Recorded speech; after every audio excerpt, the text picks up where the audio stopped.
Good evening and welcome to a very special edition of the Springdale Sports Network. It's Rivalry Week, so that can only mean one thing. Springdale, Har-Ber, and the new Tyson School of Innovation are combining efforts to create the annual One City Show. We'll hear stories from around Springdale with one common thing, one city. We will catch up with both Coach Clark and Coach Wood, hear from a few of the athletes we see on the field every Friday night. Plus, our new co-host, Zach Arns, the voice of the Bulldogs, will be joining us. There's a lot coming at you as we prepare for Springdale versus Har-Ber. So fill up those drinks, grab the popcorn, sit back and relax. It's Friday, October 9th, 2020, and the One City pregame show starts right now.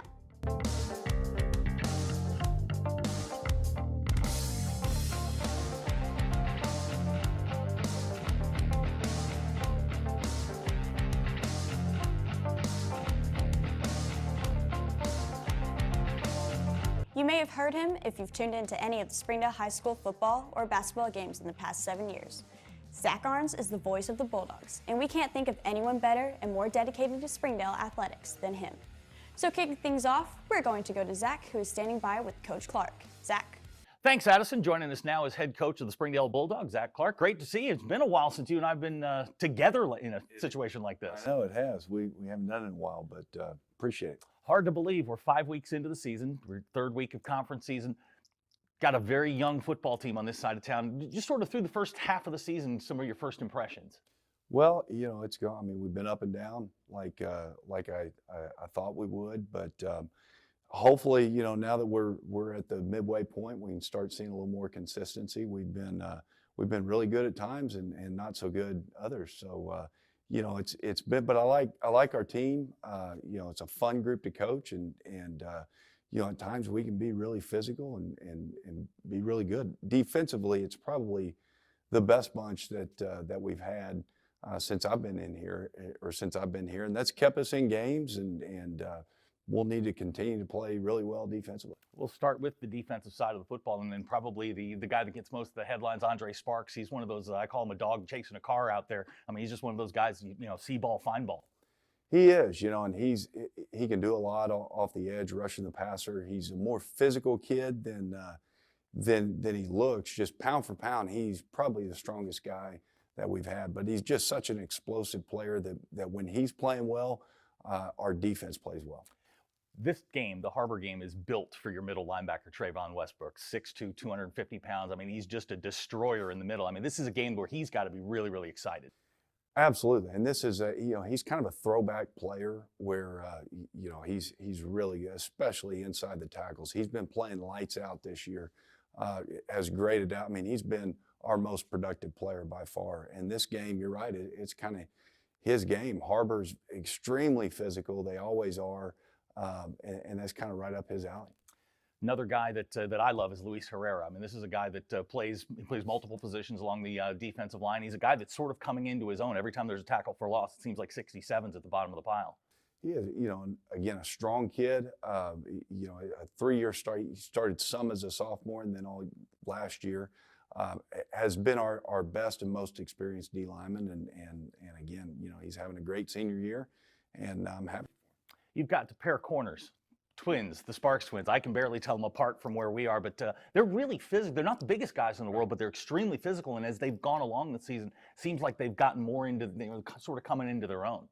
They are, you know, you look out there and they're undersized, but you're right, physically they can hold up, and they're strong kids, and ultra competitive. I mean, this has been, I think Brett's able to do some things defensively because we have two corners that will match up with anybody. Moving over to your side of the ball, the offensive side of the ball, everything kind of starts and stops with your quarterback, Landon Phipps. It is. He's an athletic guy that can really run. You know, he's made progress as the season has gone on, throwing the ball.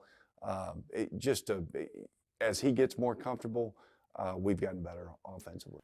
Last week, you had a guy sort of grow up right in front of our eyes. Caleb Morris, first career 100-yard game, almost had 9 catches for 118 yards. He's a guy that has a lot of potential, and we've seen great receivers around this place before, but he's got a chance to be a really good one. He really does. He's a sophomore. You know, again, very talented, long, rangy kid, very athletic. He's a great kid too.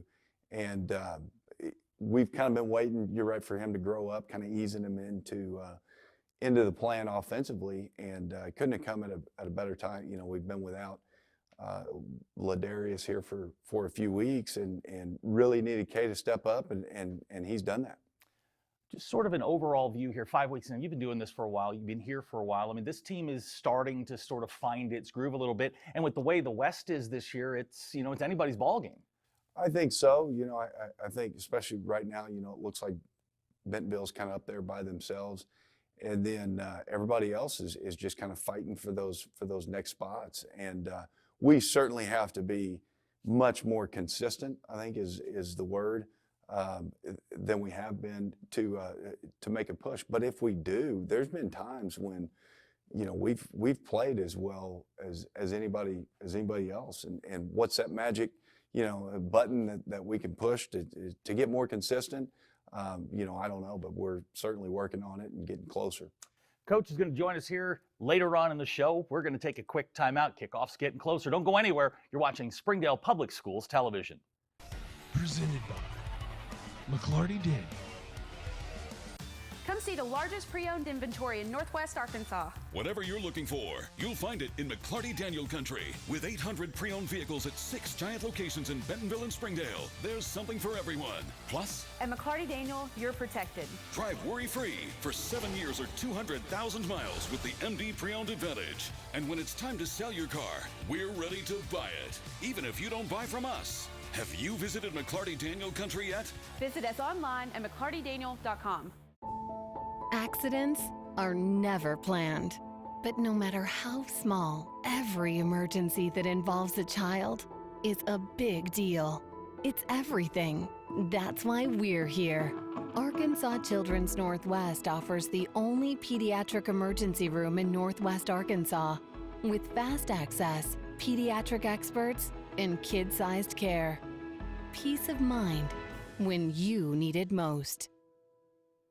We came to Arvest Bank to see what makes it different.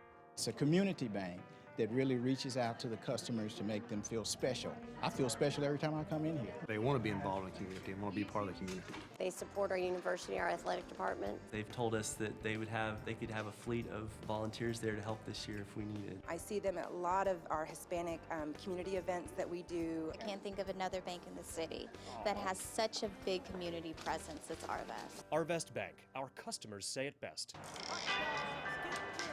Ballpark Franks got their start in 1957, right here in the ballpark. And with the taste of 100% Angus beef, passed down from one generation to the next, they soon became a tradition everywhere, bringing on the feeling of summer in every bite. Ballpark Franks, bring on summer.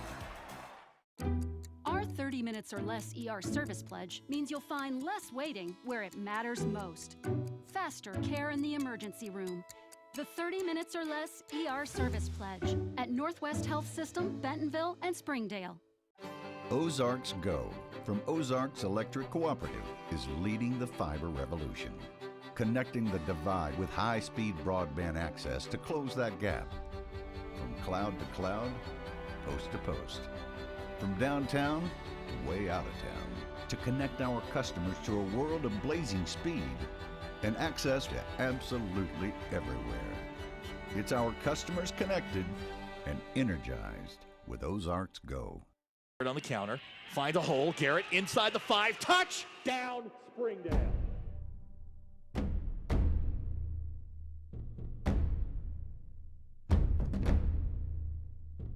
Shot, good! Wide open, Trey Smith, touchdown, Har-Ber Wildcats!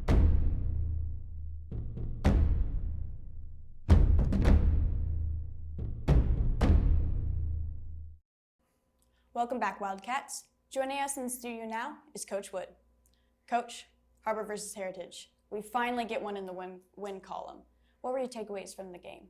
Well, I mean, it was good to win. I was glad for our guys. And, you know, I told them going into the week, September was a tough month for us, and but it was a new month, the calendar switched over, and it's a good fresh start. And I thought our guys played well. I thought we did really good in the offense and defensive lines, controlling line of scrimmage, and we're really able to execute. Right out of the gate, the defense made 2 huge plays to start the game. First with our special teams with kickoff, making them start on our 10-yard line, and then they stopped them for another loss. It seems defense is a driving force for this team. Yeah, I thought our defense has gotten better every week, really going all the way back to Greenwood. We've done some really good things. It might not reflect in the score each and every week, but the growth defensively has been good. And, if you're going to make a deep run, if you're going to go further in the coming months, I mean, you were going to rely on a championship type of defense. And our defense is making those growth each and every week. And they really set the tone early on. I mean, they pinned them, and then we had the muff punt. When we try to get it off, defense gets a short field. They miss a field goal. I mean, we have another situation where with another muff or an issue with our punt return. I mean, we muffed the punt return. Defense is given a short field again. Most guys on that, give into that, but our defense really bowed up and got them stopped, gave our offense some really good opportunities. On the other side, our offense was certainly no pushover, putting up 42 points. And we had several 40, 50-yard passes and several 20, 30-yard runs. I know this probably is because we have Drew McClendon back in the game, but do you also think that things are just finally clicking for the team? Well, I mean, it's been a process offensively. We've been getting a lot of young guys reps and, kind of growing into their roles. And I thought offensive line played well, and it all starts up front. Thought Jamarcus Alvis did really good at receiver for us, had the big 78-yard reception. I thought Drew settled in through some really nice deep balls, and it was good to be able to get back to our vertical stretch game. But what really sets that up is the hard running of Lane Reeder and Hudson Brewer. One of the only negatives that we can really take away were the penalties after each play. Emotions were definitely high, but how do you address this going into this game, which is probably one of our biggest games of the year? Well, our big focus was, we wanted to be a tough physical ball club. And, some of those calls, I mean, it's a judgmental deal. And when you go back and look at the film, our guys were playing through the whistle. And that's what I asked them to do. And on that, I mean, a couple calls went against us. But, our guys will be disciplined. They'll do the little things right like they're supposed to. But, a lot of things you don't judge in the moment. It's easy in the heat of competition to make your judgments on what's going on. And but you really got to watch the film. Film tells all things. And a couple of those penalties, I mean, we were playing through the whistle, and I think they were good football plays. And so those calls just happened to go against us. So we'll be better this week. Coach, as always, thanks for being here. Thank you. We will bring Coach Wood back later on to help close this thing out. But first, Har-Ber gets the first win of the season, and it was an offensive clinic. Didn't catch the game? Don't worry, the highlights are coming at you right now. Our Har-Ber Wildcats took on Heritage, and it's homecoming. Let's get to the highlights. Kicking things off, Har-Ber scores right off the bat. And what's that? We didn't see it? I wonder why, Sam. Well, let me show you. That's right, our system crashed mid-drive. Annoying, isn't it? Anyway, Har-Ber's on the board. Let's get back to the highlights. Next drive, Drew McClendon is going to hand it off to Lane Reeder. He's going to run it up the middle, get sniped, but he's going to pick up 27 yards. That's a first down Wildcats. Same drive, Drew McClendon's handing this one off to Hudson Brewer, who's going to power through. He knocks the stuffing out of that guy before finally running out of bounds at the 15-yard line. Olay for Jose. Coach Wood says, hey, why not let them finish the job? Drew McClendon to Hudson Brewer again. This time he's going to score. Touchdown, Wildcats. Missing my guy Matrix? Don't worry, take a look at this. Heritage's Carter Hensley looks to take this one himself, but the Mack truck puts the hurt down. You can't stop the diesel.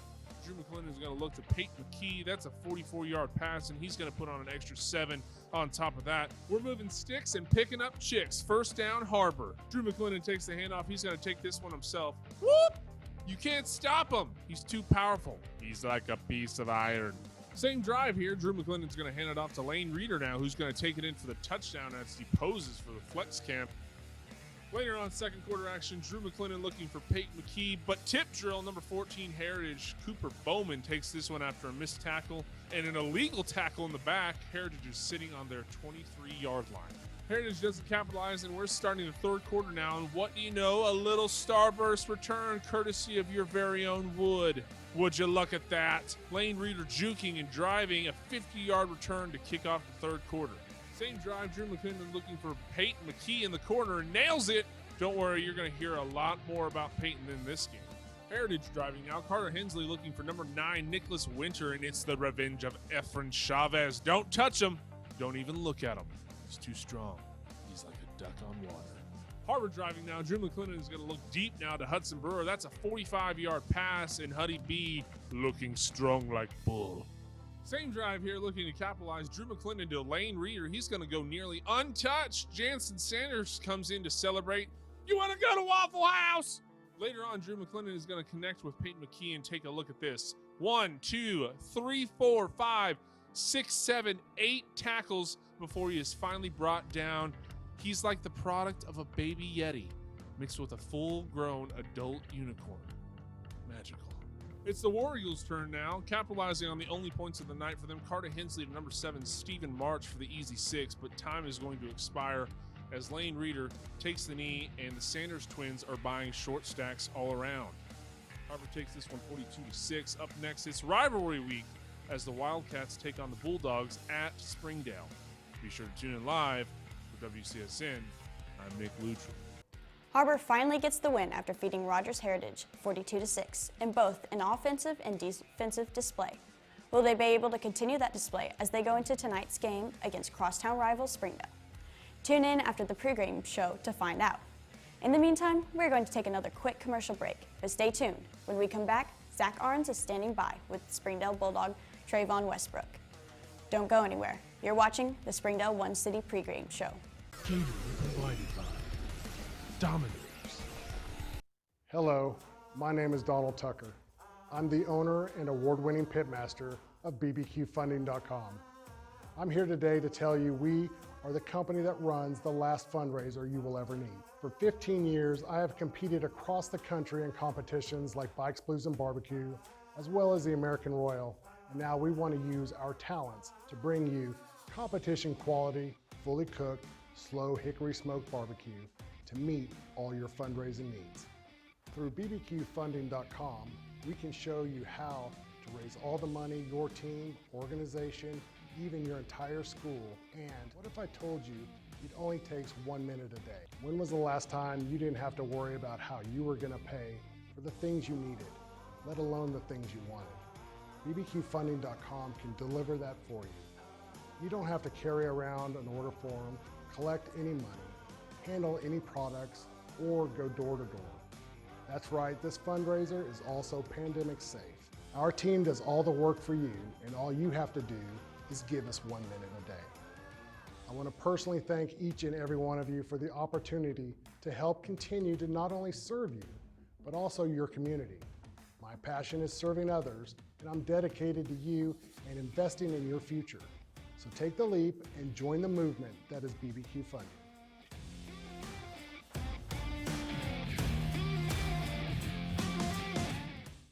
At Northwest Health, you can check in online for urgent care and ER visits. This simple step lets you pick a time that's convenient and saves your spot in line before you arrive. It's our new approach to the waiting room. Visit mynorthwestanycare.com.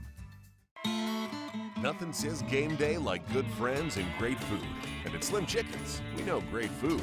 From our 100% all-natural chicken tenders, fresh-made wings served with house sauces, to delicious chicken sandwiches, crisp salads, southern sides, and desserts you just can't get anywhere else. At Slim's, we have the food you love, made fresh for the people you care about. Dine in, drive through, or order online. Slim Chickens. Fresh, delicious chicken. Climax at NWA, it's just an easy, customer-centered experience. Right now is probably the easiest time that I've ever seen to achieve financing for people on maybe even a more expensive vehicle or more accommodating vehicle for their family. I've got the best inventory, I would say, in the state, and my people are not only experienced in the car business, but they're experienced in the people business. Whether you just check us out online or you check us out in person, we want you to visit us. Climax NWA and climaxnwa.com.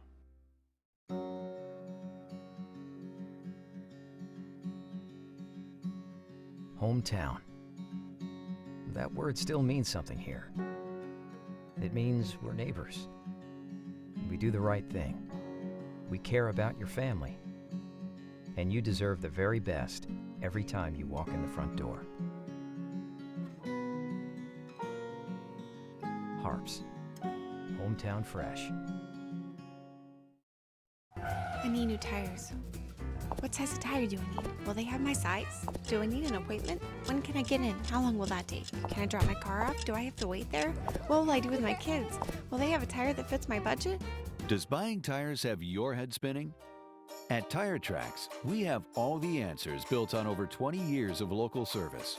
With 3 convenient locations in Northwest Arkansas and over 25 highly skilled technicians, we can answer all your questions and keep your head from spinning. And joining us now via Zoom is Springdale's middle linebacker, number 15, Trayvon Westbrook. Trayvon, how you doing, man? You getting excited for game time? Yeah, I'm doing great.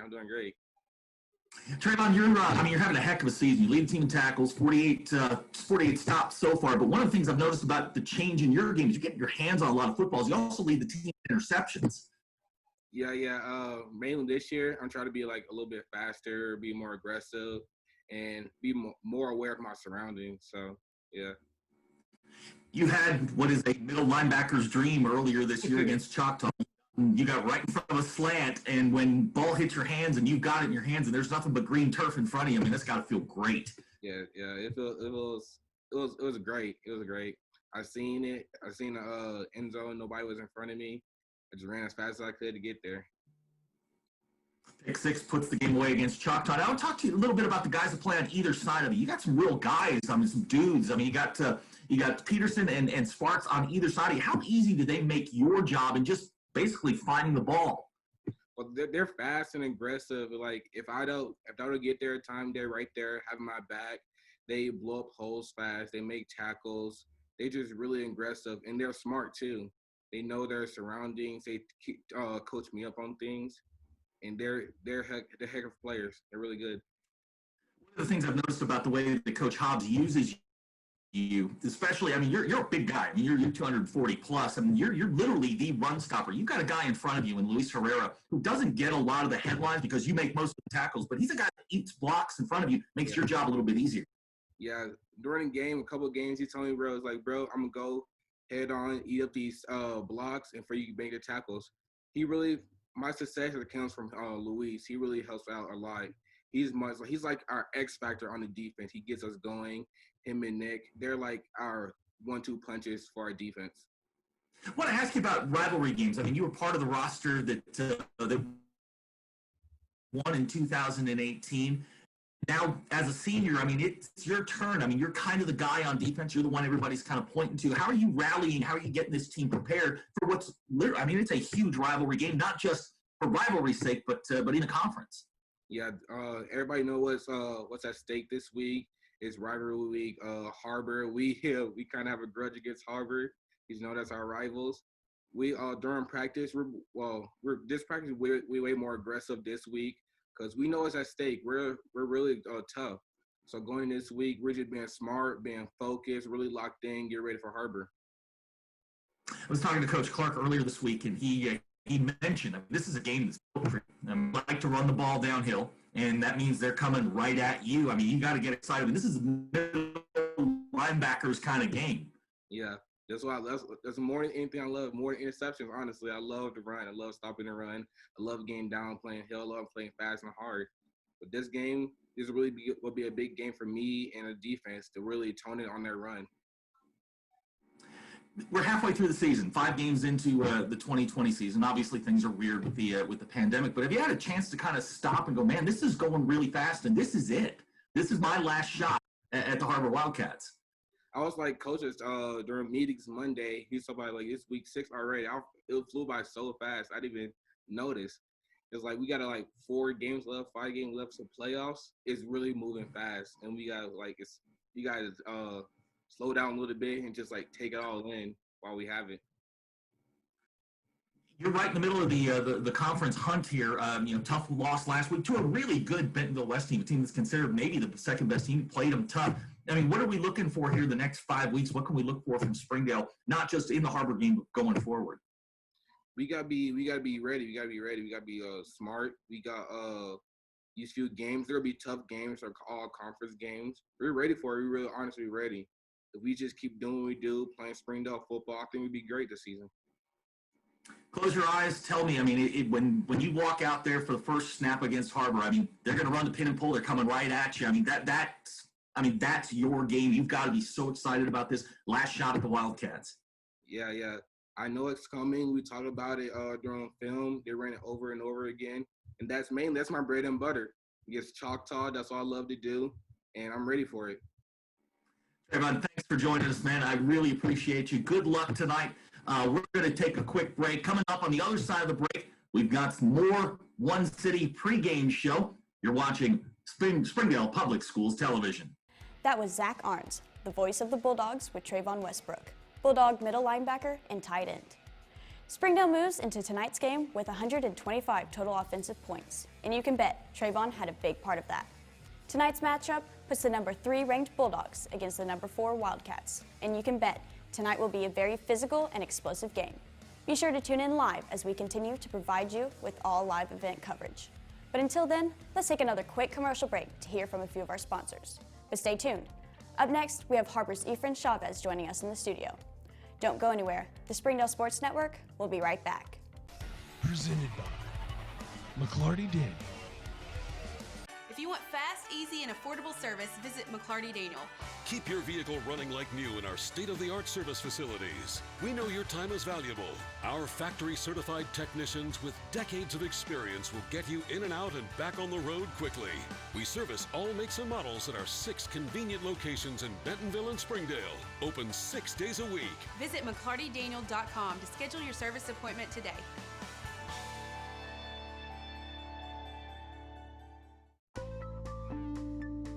Welcome home to Lindsay Living. Affordable rates, available on-site management, attitudes of service, and amenities unmatched make residents love where they live and play. From value-packed basic apartments to resort-style living on golf courses, we manage options to fit your needs and wants. Apply online at lindsaymanagement.com for locations throughout Arkansas and in surrounding states. For over 20 years, Community Clinic has served Washington County with quality and affordable health care.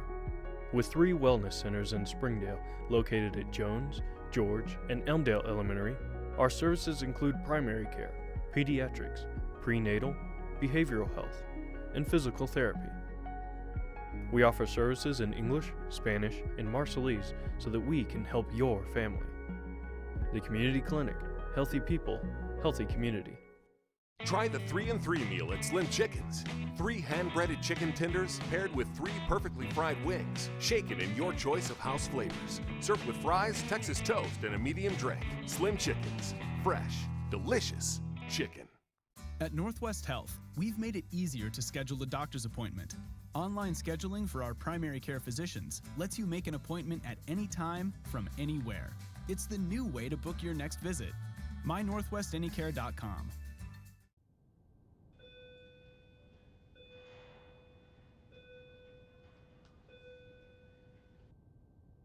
Hey, Nick, catch.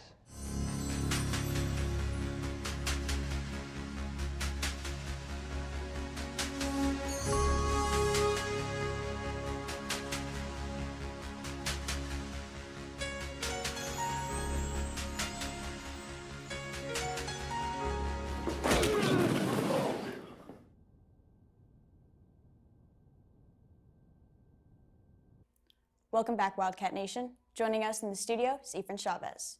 Efren, thanks for joining us. Last week, an impressive defensive exhibition last Friday against Heritage, holding them to only 6 points. What can you attribute that success to? I think it was just a really good job by our D-linemen, controlling their offense, and overall we were just able to control their run game, which held them to a low-scoring game. We also had an impressive offensive performance, 42 points. Do you feel like the team is finally clicking and playing together?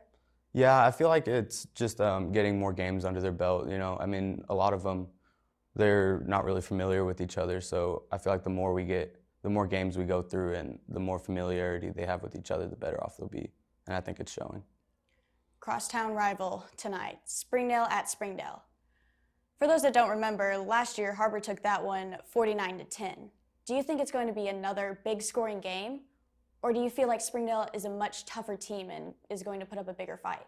You know, they're definitely tough, but hopefully our defense can come together and keep them to a low-scoring game, and hopefully our offense can continue and go off of their last performance and just continue to do what they did last game, and hopefully we come out on top.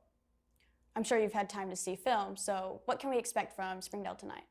We can definitely expect them to run really hard, and hopefully our D-line can just continue to control their offensive line like they have been, and we'll be able to control their running game like that. Efren, thanks for joining us and good luck tonight. Thank you. We are going to take another quick commercial break, but stay tuned. Up next is a first in Springdale history as we catch up with all three high schools, Springdale, Har-Ber, and Don Tyson School of Innovation, and check in to see what they have been up to this year. Don't change the channel. The Springdale Sports Network will be right back. Presented by McLarty Daniel.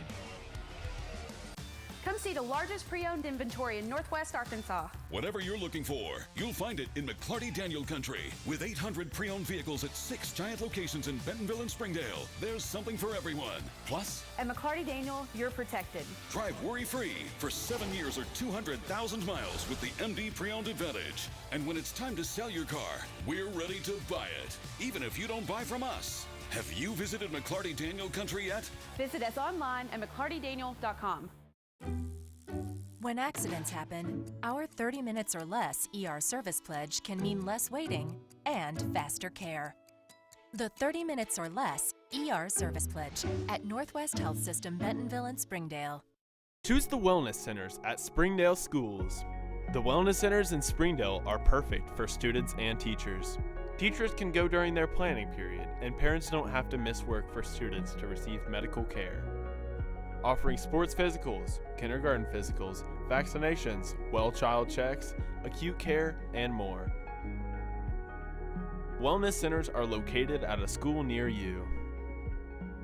Wellness Centers in Springdale Schools, we are your medical home.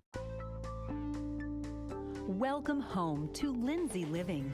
From value-packed basic apartments with appliances and washers and dryers to resort-style apartment living on golf courses with fabulous amenities, you'll love where you live and play. Visit lindsaymanagement.com to apply online and see photos, rates, and floor plans for all locations we manage throughout Arkansas and in surrounding states. Ozarks Go from Ozarks Electric Cooperative is leading the fiber revolution, connecting the divide with high-speed broadband access to close that gap. From cloud to cloud, post to post. From downtown to way out of town, to connect our customers to a world of blazing speed and access to absolutely everywhere. It's our customers connected and energized with Ozarks Go. On the counter, find a hole, Garrett inside the 5, touchdown Springdale.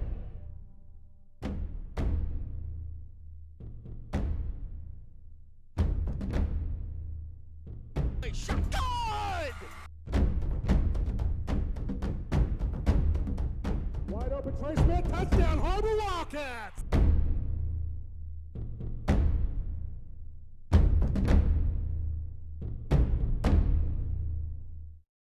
The common theme that we are focused on for this show is one city.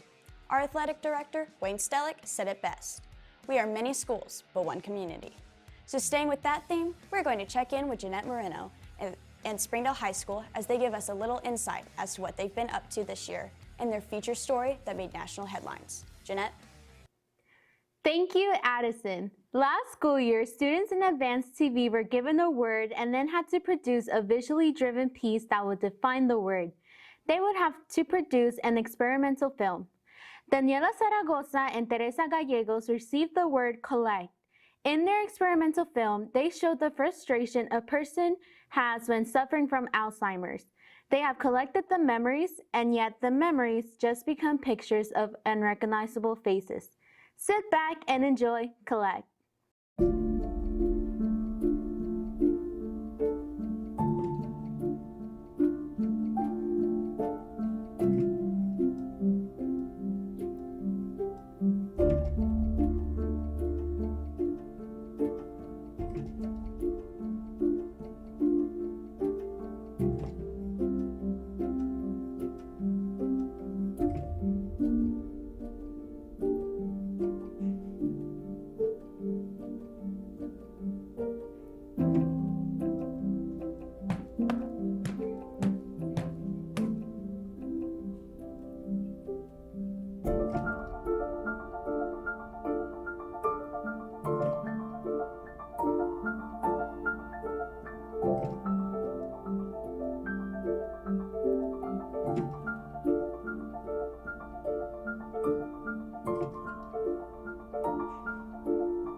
I'll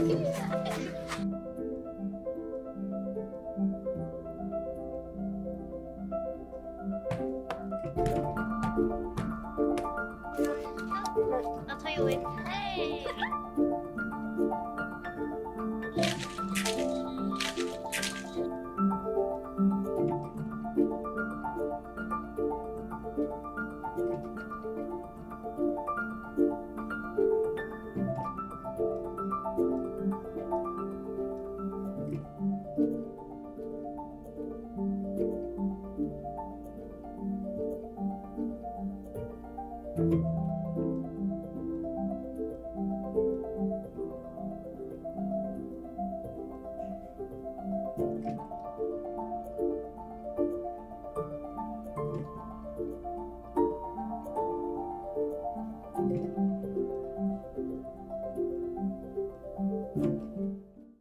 This past summer, Bulldog TV received word that the Student Film Collect received a Pillar of Excellence from the Mid-America chapter of the National Academy of Arts and Sciences for Special Effects Editing.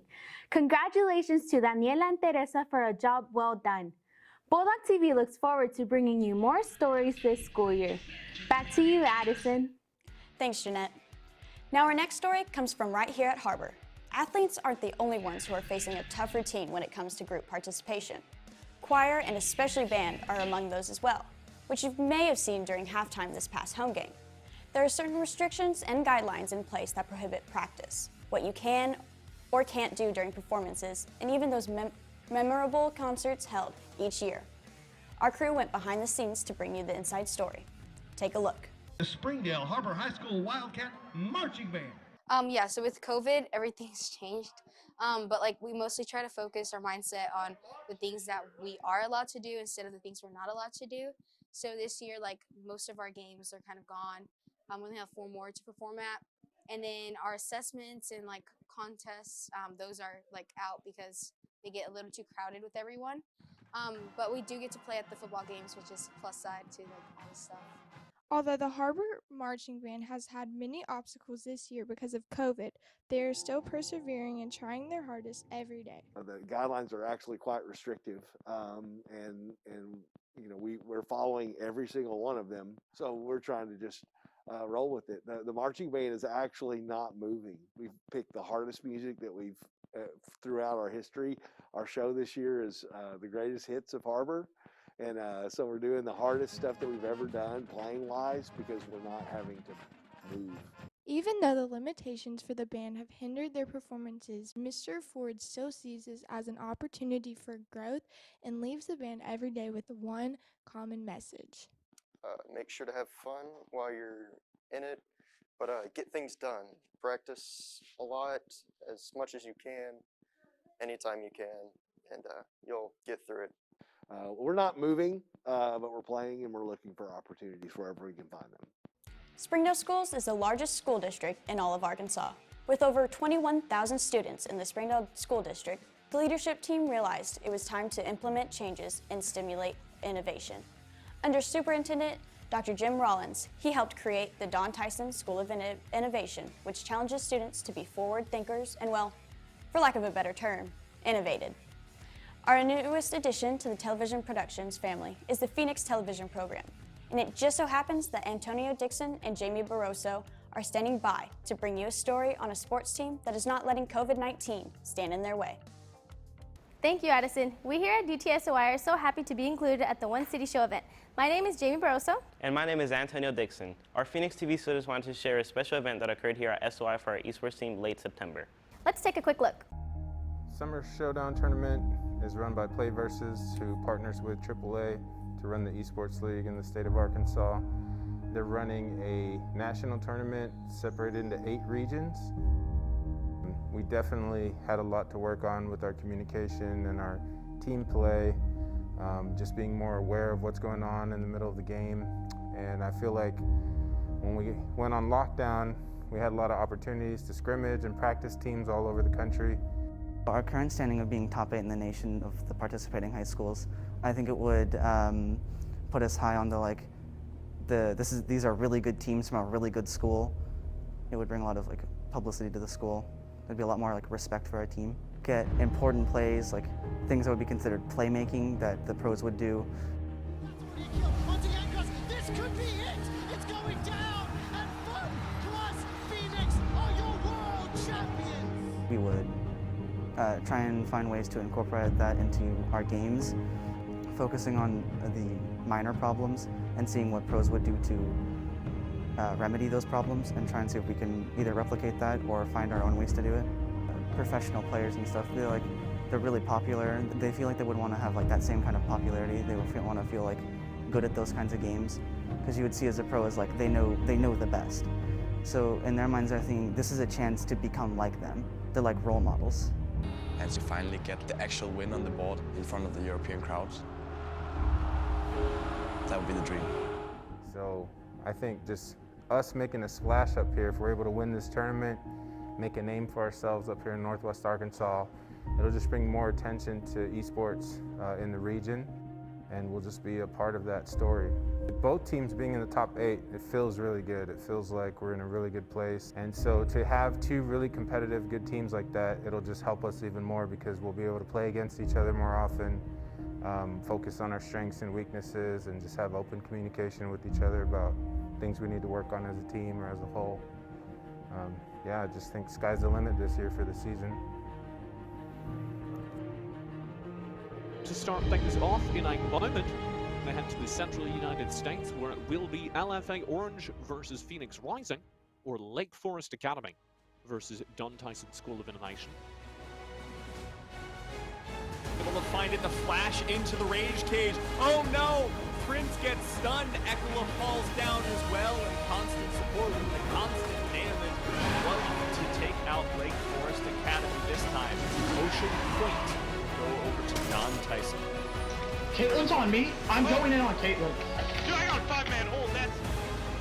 You guys got this. Huge. Game's over. The back of the fight, maybe able to stay alive, but Ekula's getting burned to cinders. He's almost all of the damage.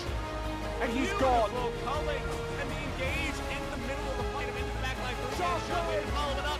Tinson is down. The re-engage from Injin Wong is here, but it is down. Actually, incredibly low, but it won't save the game.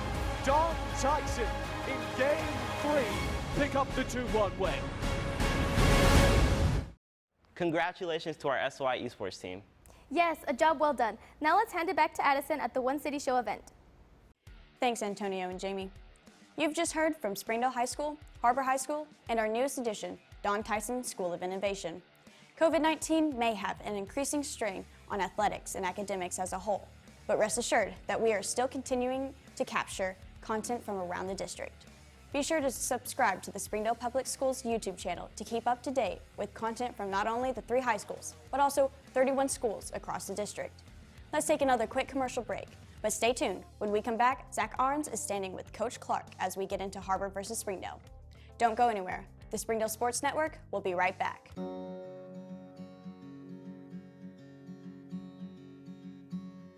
Hometown.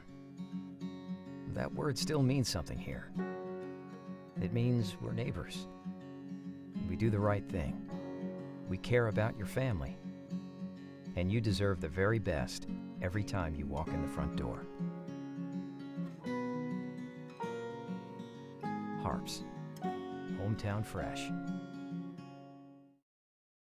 Climax at the NWA, it's just an easy, customer-centered experience.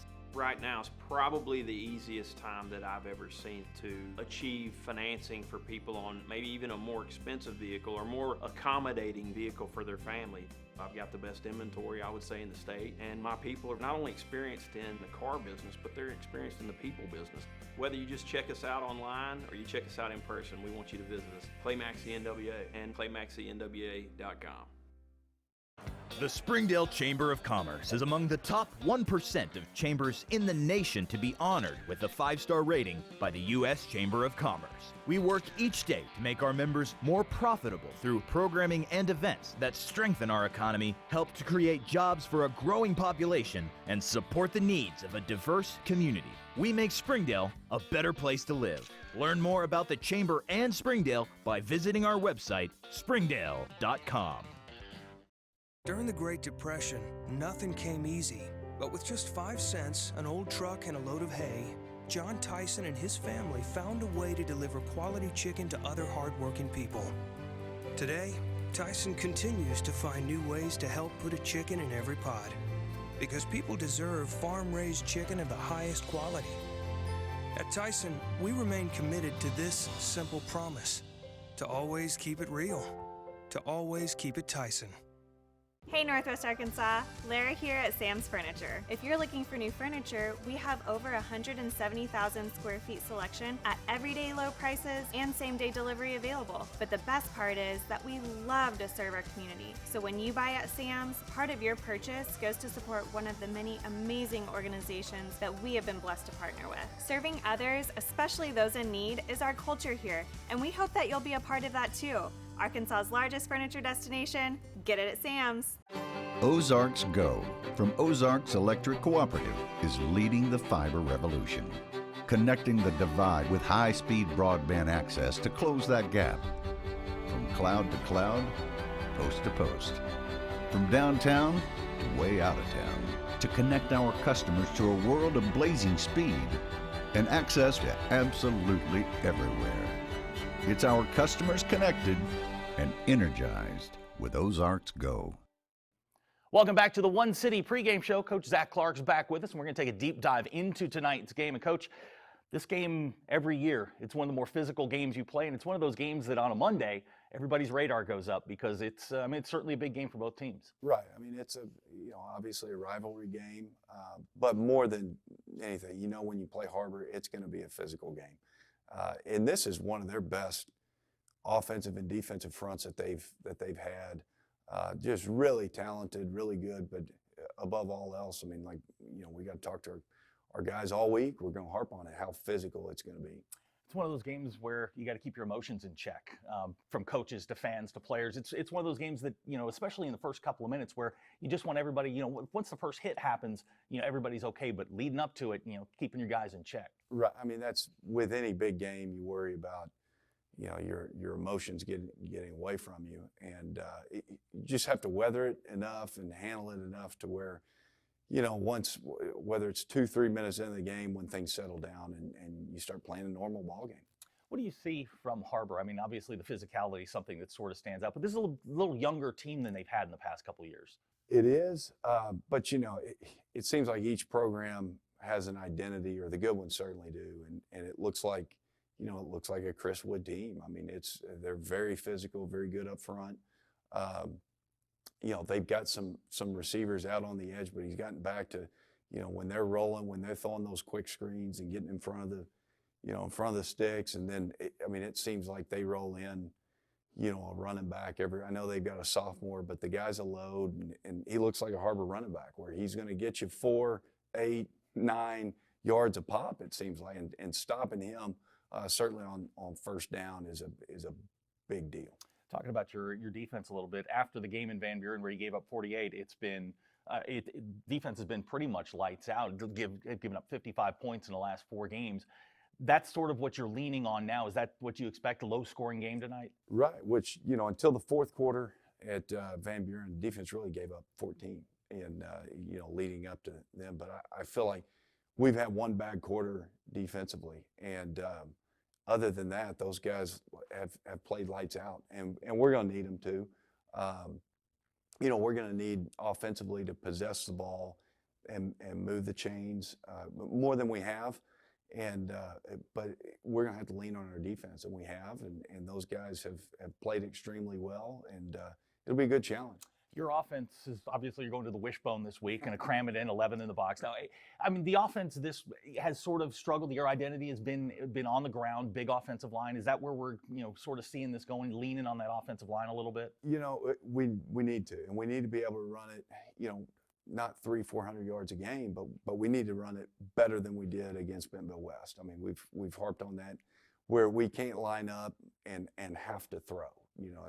That's not who we are. That's not what we want to do. But we're better when we can mix it up and certainly do more. We have done more in the passing game, and it's just an ongoing. We put more on Landon Phipps every week, and he's going to have a lot on his plate this week as well. Special teams have been very good. Been really, really solid this year. Landon's averaging nearly 40 yards a kick. Your kicker, Sylvester Martinez, has been great. That's one of those things in a close game where it could come down to a kick. It sure can. I think, you look at special teams, certainly, playing Har-Ber. This has been our best year special teams wise as well. And I think, if you're good on defense, you should be good on special teams. And so that kind of goes hand in hand. Har-Ber's really good on defense. I mean, it's two really good teams, and who wins the special teams battle it may come down to who wins the game.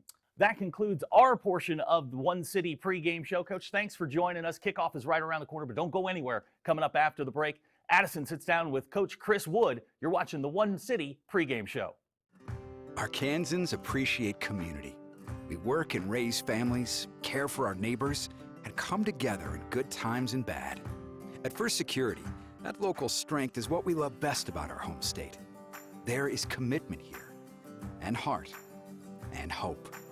Thank you to everyone who is standing together, learning from one another, and making Arkansas a place we all love to call home.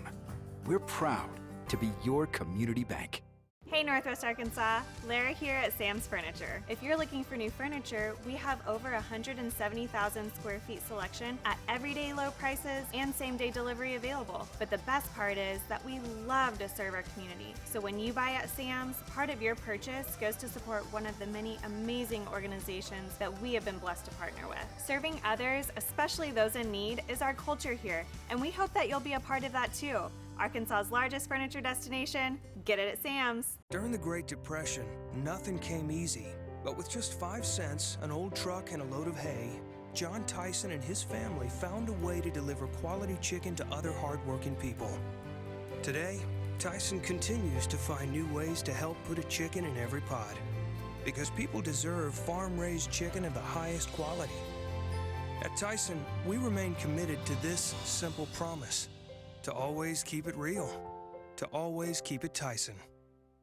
You can love where you live and play at an apartment community managed by Lindsay Management Company. Affordable apartments with awesome amenities, including clubhouses, fitness centers, pools, tennis and basketball courts, and playgrounds at select locations. Many locations also include golf privileges, business centers, game rooms, tanning beds, whirlpools, saunas, and resort-style swimming pools. View rates, photos, and apply online at lindsaymanagement.com. The Springdale Chamber of Commerce is among the top 1% of chambers in the nation to be honored with a 5-star rating by the U.S. Chamber of Commerce. We work each day to make our members more profitable through programming and events that strengthen our economy, help to create jobs for a growing population, and support the needs of a diverse community. We make Springdale a better place to live. Learn more about the Chamber and Springdale by visiting our website, springdale.com.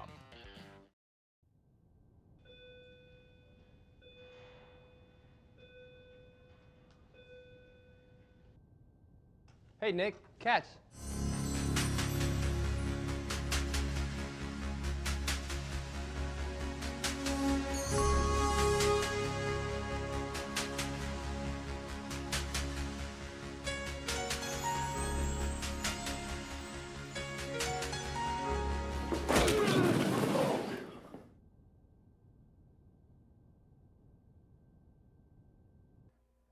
Welcome back, Wildcats. Here to help us close out the show is Coach Wood.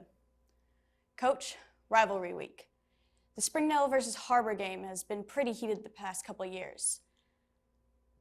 Har-Ber took it last year 49-10.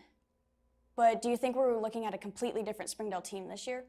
Well, I mean, every year's a little bit different look of each team. I mean, ours looks different than last year's team, and of course, Springdale does as well. And I think they got a good ball club, got some really talented young men playing. I think they scheme-wise, I think the staff does a fantastic job. So I think it's going to be a really good game tonight. We heard from Springdale middle linebacker Trayvon Westbrook. He's 6'2", 250 pounds. What's the plan to contain a player like him? Well, I mean, you know, he's got good size. He plays downhill. He's a physical kid. I think Sparks, number 4, is really a special talent. I think he's he can go to the next level and play college football. They've got some really good guys in their secondary, really athletic, did things right. It's probably the fastest defense they put on the field in the last few years as a whole. So, I mean, you're going to have to account for them. We've got to try to get the run game going, but there's some really talented young men on the other side that's going to have something to say about that.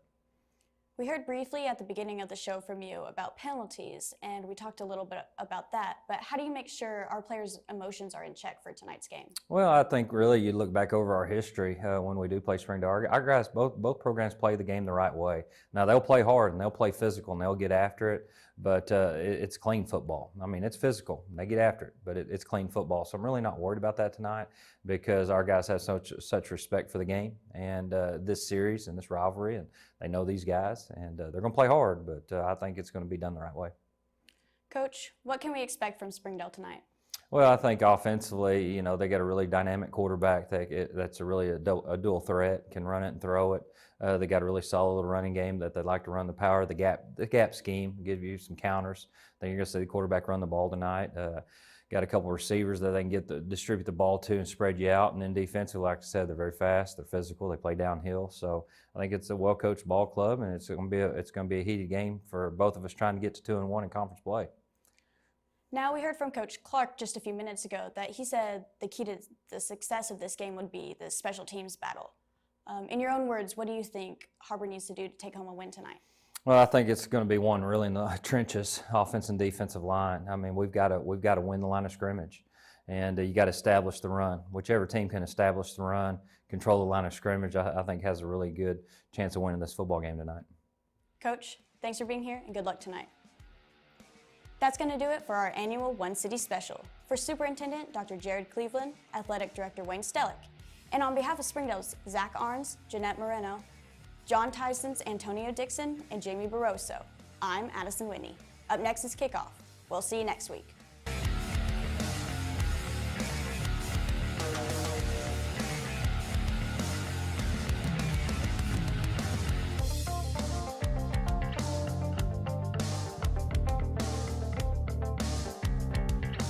This month, our biggest discounts on the highest quality lineup of vehicles are at Crane Buick GMC in Springdale. Right now, get up to $10,000 off new Sierras, up to $12,000 off new Yukons, and new Acadias are just $399 a month with zero money down. And just like always, you'll get the Crane commitment, including a 100-year, 100,000-mile warranty, because we are Arkansas driven. Visit Crane Buick GMC of Springdale in the heart of Northwest Arkansas and online at cranebuickgmcofspringdale.com.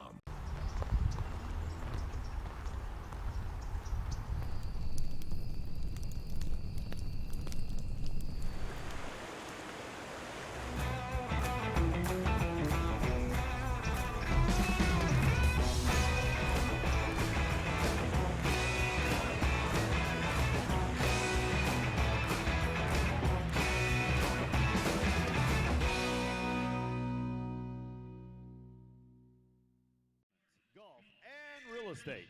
Love where you live and play with affordable apartments with great amenities, including free golf at select locations. Visit lindsaymanagement.com for more information today. Go Bulldogs!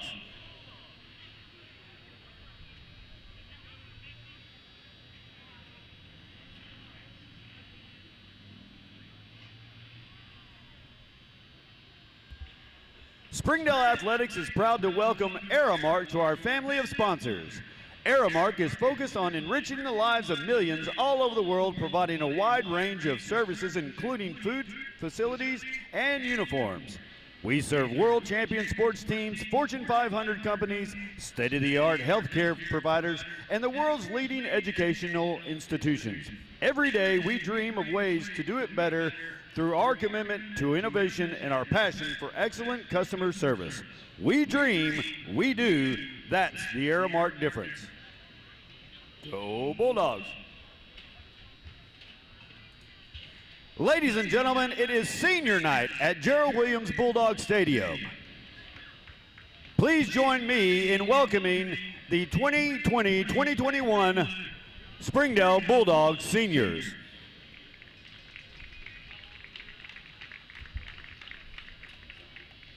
Beginning with the football team, manager Emily Sizemore, Emily is being escorted by her mom and dad, Melissa and Scott Sizemore, and brother, Springdale graduate Dylan Sizemore. Manager, Emily Sizemore. Number 4, Andre Sparks. Andre is being escorted by his mother, Gabriel Sparks, and dad, Johnny Borkins, and brothers, Tajon and Davon Sparks. Number 15, Trayvon Westbrook. Trayvon is being escorted by his mom, Cornelia Farrell, and his sister, Priscilla Farrell.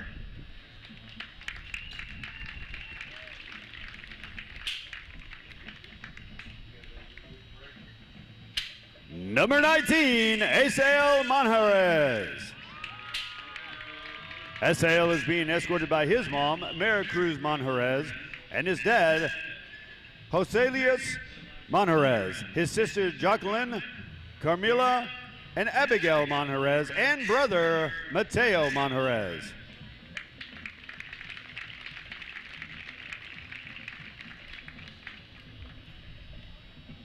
Number 21, Ladarius Wansley. Ladarius is being escorted by head coach, Zach Clark.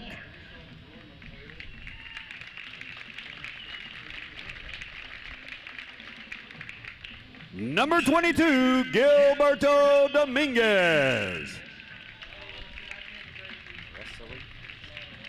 Gilberto is being escorted by his mom, Mariceli Fernandez, and dad, Benny Infante.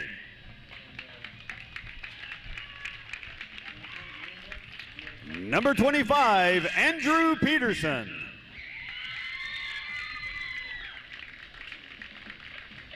Andrew is being escorted by his mother, Teresa Peterson.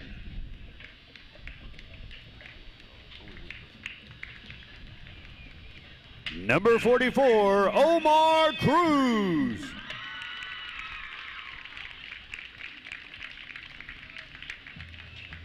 Omar is being escorted by his mom, Diana Ramirez.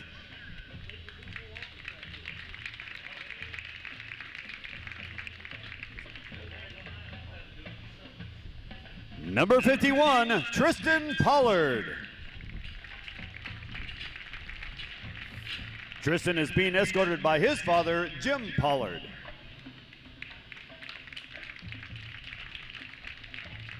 Number 55, Alex Garcia.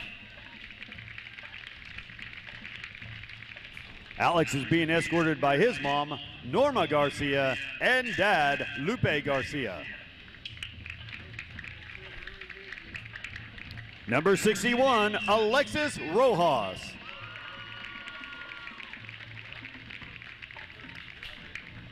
Alexis is being escorted by his mom, Gloria, and his dad, Jose Rojas.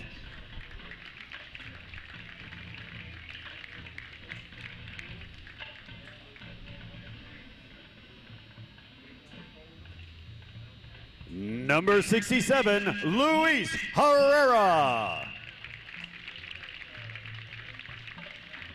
Luis is being escorted by his mom, Mary Herrera, and dad, Juan Herrera.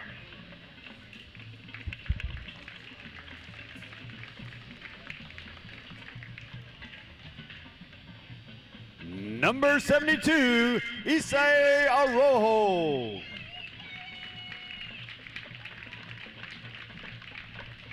Isai is being escorted by his mom, Juana Arrojo, and brother, Jose Arrojo.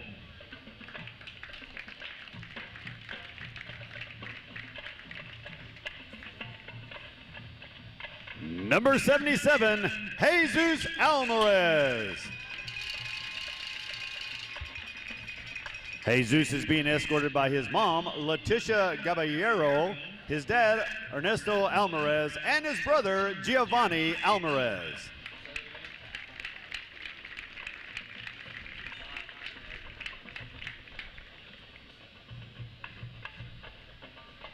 Number 81, Gavin McVeigh. Gavin is being escorted by his mom, Morgan McVeigh, his dad, David McVeigh, and sisters, Caitlin and Leela McVeigh.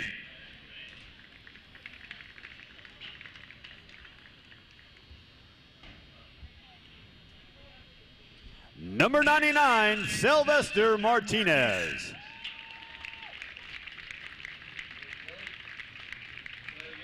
Sylvester is being escorted by Coach Nate Middleton.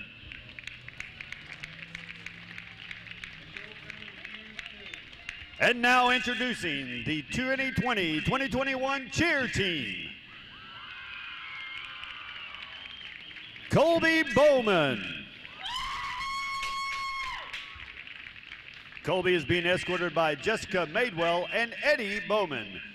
He's been in cheer for 2 years. After graduation, he plans to attend Henderson State in Arkadelphia, Arkansas on an athletic scholarship for cheerleading and studies Bachelor's of Science in Nursing with a minor in Business Administration while working full-time as a CNA and LPN.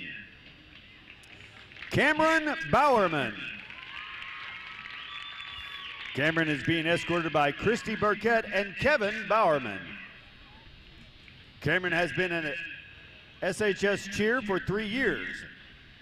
Cameron plans on attending Arkansas State University on a cheerleading scholarship and also plans to study education and become a coach and teacher. David Cortina. David is being escorted by Diana Cortina. David has been in cheer for 2 years. After high school, David plans to attend college and major in sociology and minor in Spanish. He would then like to get accepted into medical school to pursue the career of being an OBGYN or a psychiatrist. Jorge Ramirez. Jorge is being escorted by Maria Galvin and CJ Ramirez. He has been in cheer for 2 years. After graduation, Jorge plans to attend the University of Arkansas and major in business. Wendy Tobar. Wendy is being escorted by Domi Lopez and Ramon Tobar.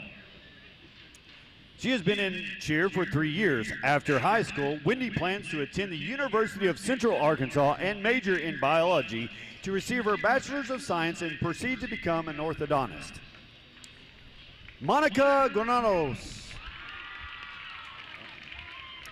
Monica is being escorted by Juan Granados. She's been in cheer for 3 years. After high school, Monica plans to attend the University of Central Arkansas and earn her bachelor's degree in nursing, making her way up to a nurse administrator.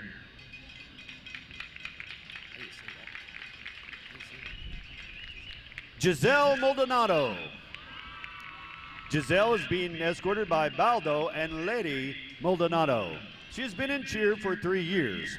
After high school, Giselle plans to major in broadcast journalism at the University of Arkansas and then hopes to become a news reporter.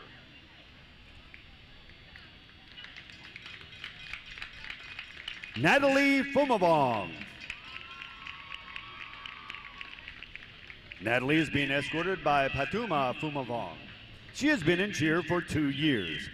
After graduation, Natalie plans to attend the University of Central Arkansas, majoring in criminal justice and minoring in business management.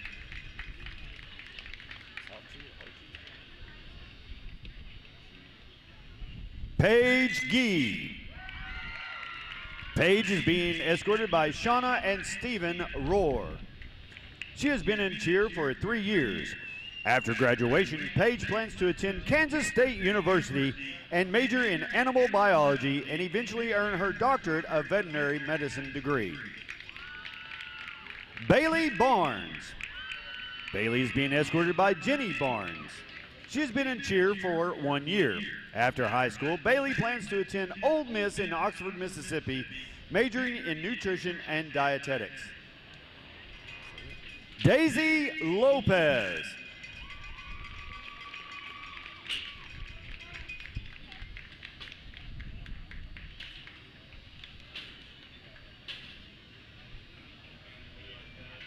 Daisy Lopez. Daisy is being escorted by Oswaldo Lopez and Patricia Ortega. She has been in cheer for 3 years. After high school, Daisy plans to attend the University of Arkansas and major in nursing to pursue her career as a nurse practitioner. And now introducing the 2020 Springdale High School Palm Squad. Bree Johnson.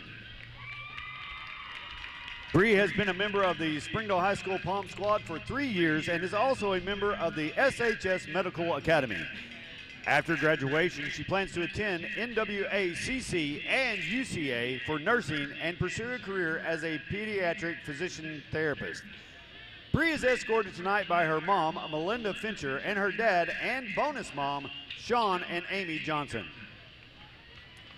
Chesney Sierra.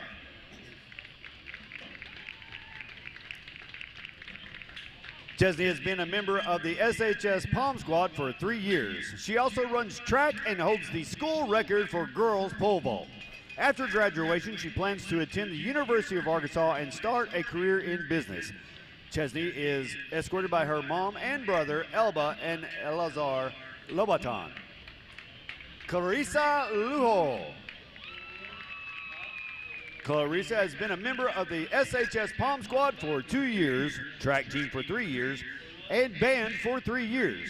She has also been a member of the SHS Medical Academy for 3 years. After graduation, she plans to attend the U of A or UCA and pursue a career as a surgeon.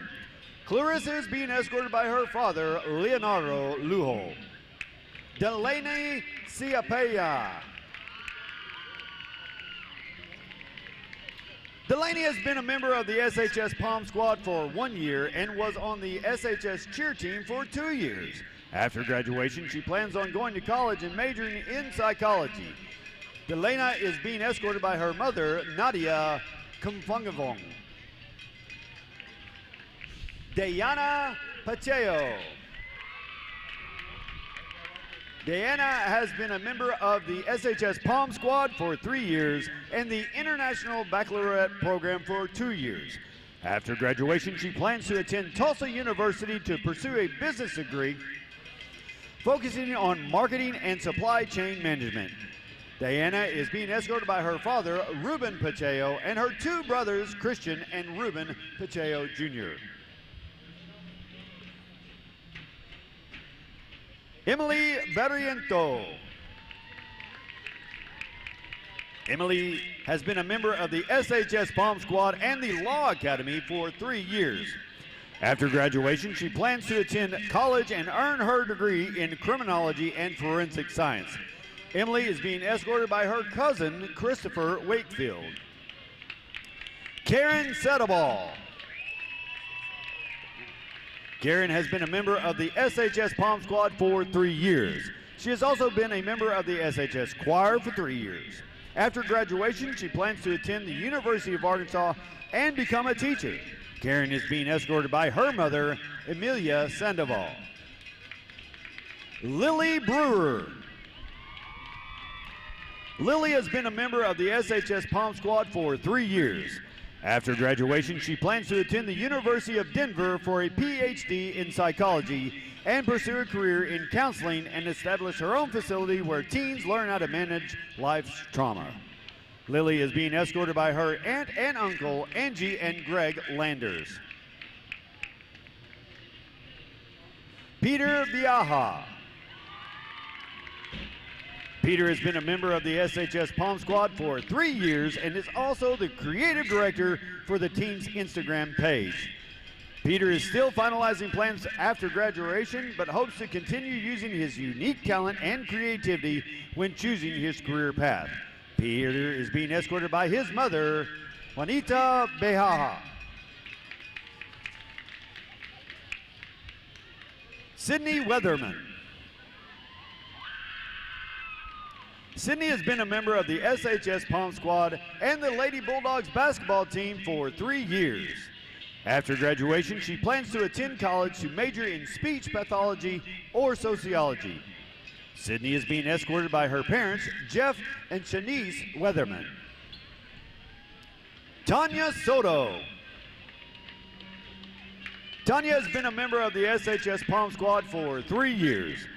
She has also been in the SHS Law Academy for 3 years and TV production for 1 year. After graduation, she plans to major in nursing with a minor in fashion. Tanya is being escorted by her parents, Roberto and Eugenia Soto. Citlali Lopez. Citlali has been a member of the SHS Palm Squad and the Medical Academy for 3 years. After graduation, she plans to attend college and become a speech-language pathologist. Citlali is being escorted tonight by her parents, Jesus and Monica Lopez. Ladies and gentlemen, your 2020 cheer and palm teams.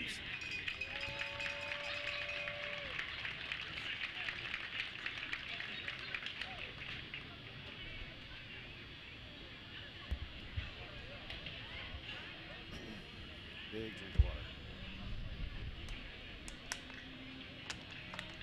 They're all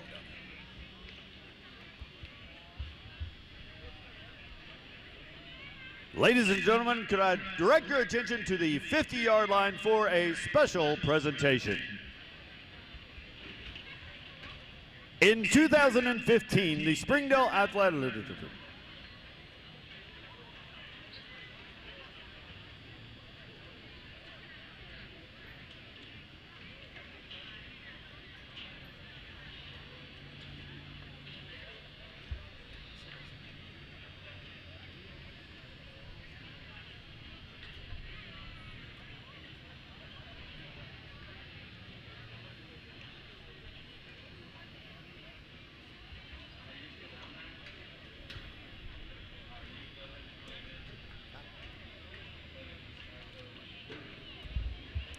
In 2015, the Springdale Athletic Foundation, Springdale Athletics, and the Springdale School District began the Wall of Honor at Gerald Williams Bulldog Stadium to honor those who have made significant contributions to Springdale Athletics and the Springdale School District.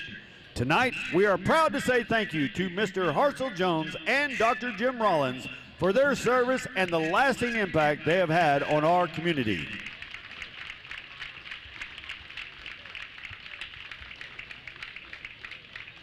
Mr. Hartzell Jones served the Springdale School District for 44 years, first as teacher and basketball and football coach, then as both assistant principal and principal at Southwest Junior High before becoming the deputy superintendent of the Springdale School District.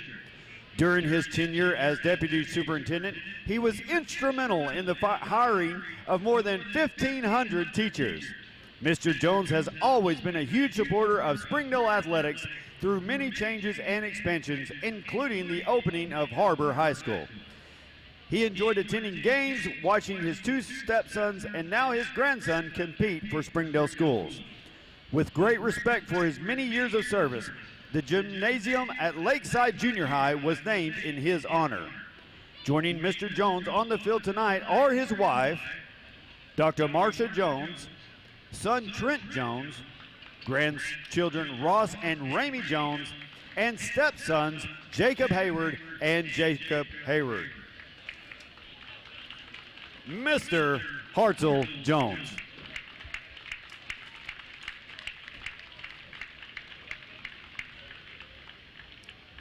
Dr. Jim Rollins served as the superintendent of the Springdale School District for 39 years, overseeing a school system that has experienced enormous growth and significant cultural diversity during his tenure.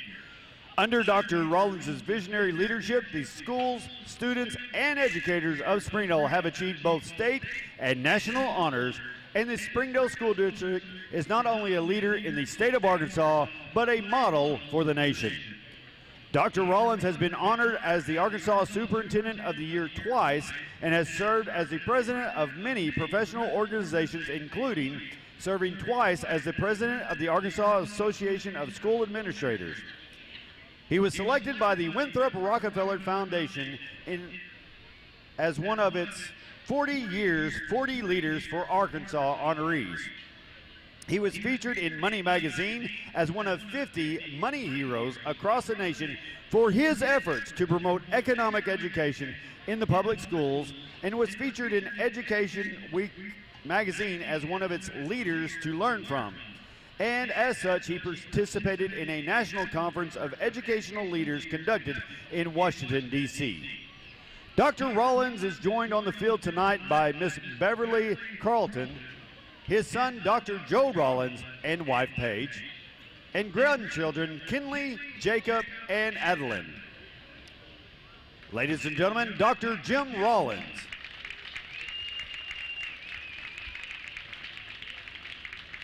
The plaques presented tonight will be placed on the Wall of Honor in Gerald Williams Bulldog Stadium as a tribute to Mr. Jones and Dr. Rollins in honor of their contributions and unending support of the Springdale School District, Springdale Athletics, and our entire Springdale community. Please join us in saying thank you to these families one more time.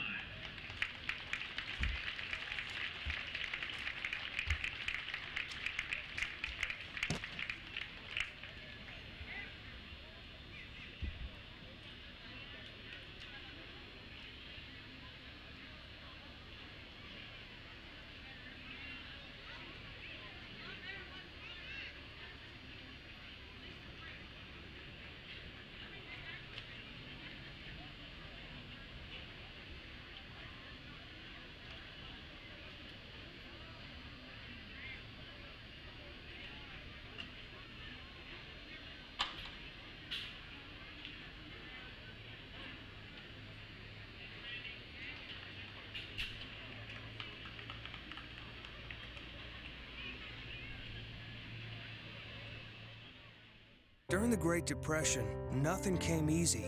But with just 5 cents, an old truck, and a load of hay, John Tyson and his family found a way to deliver quality chicken to other hardworking people.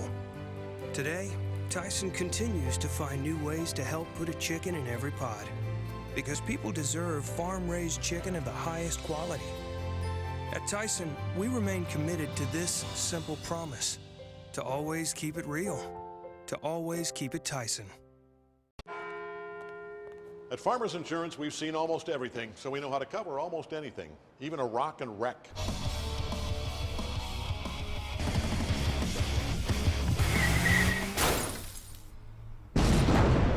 Yeah!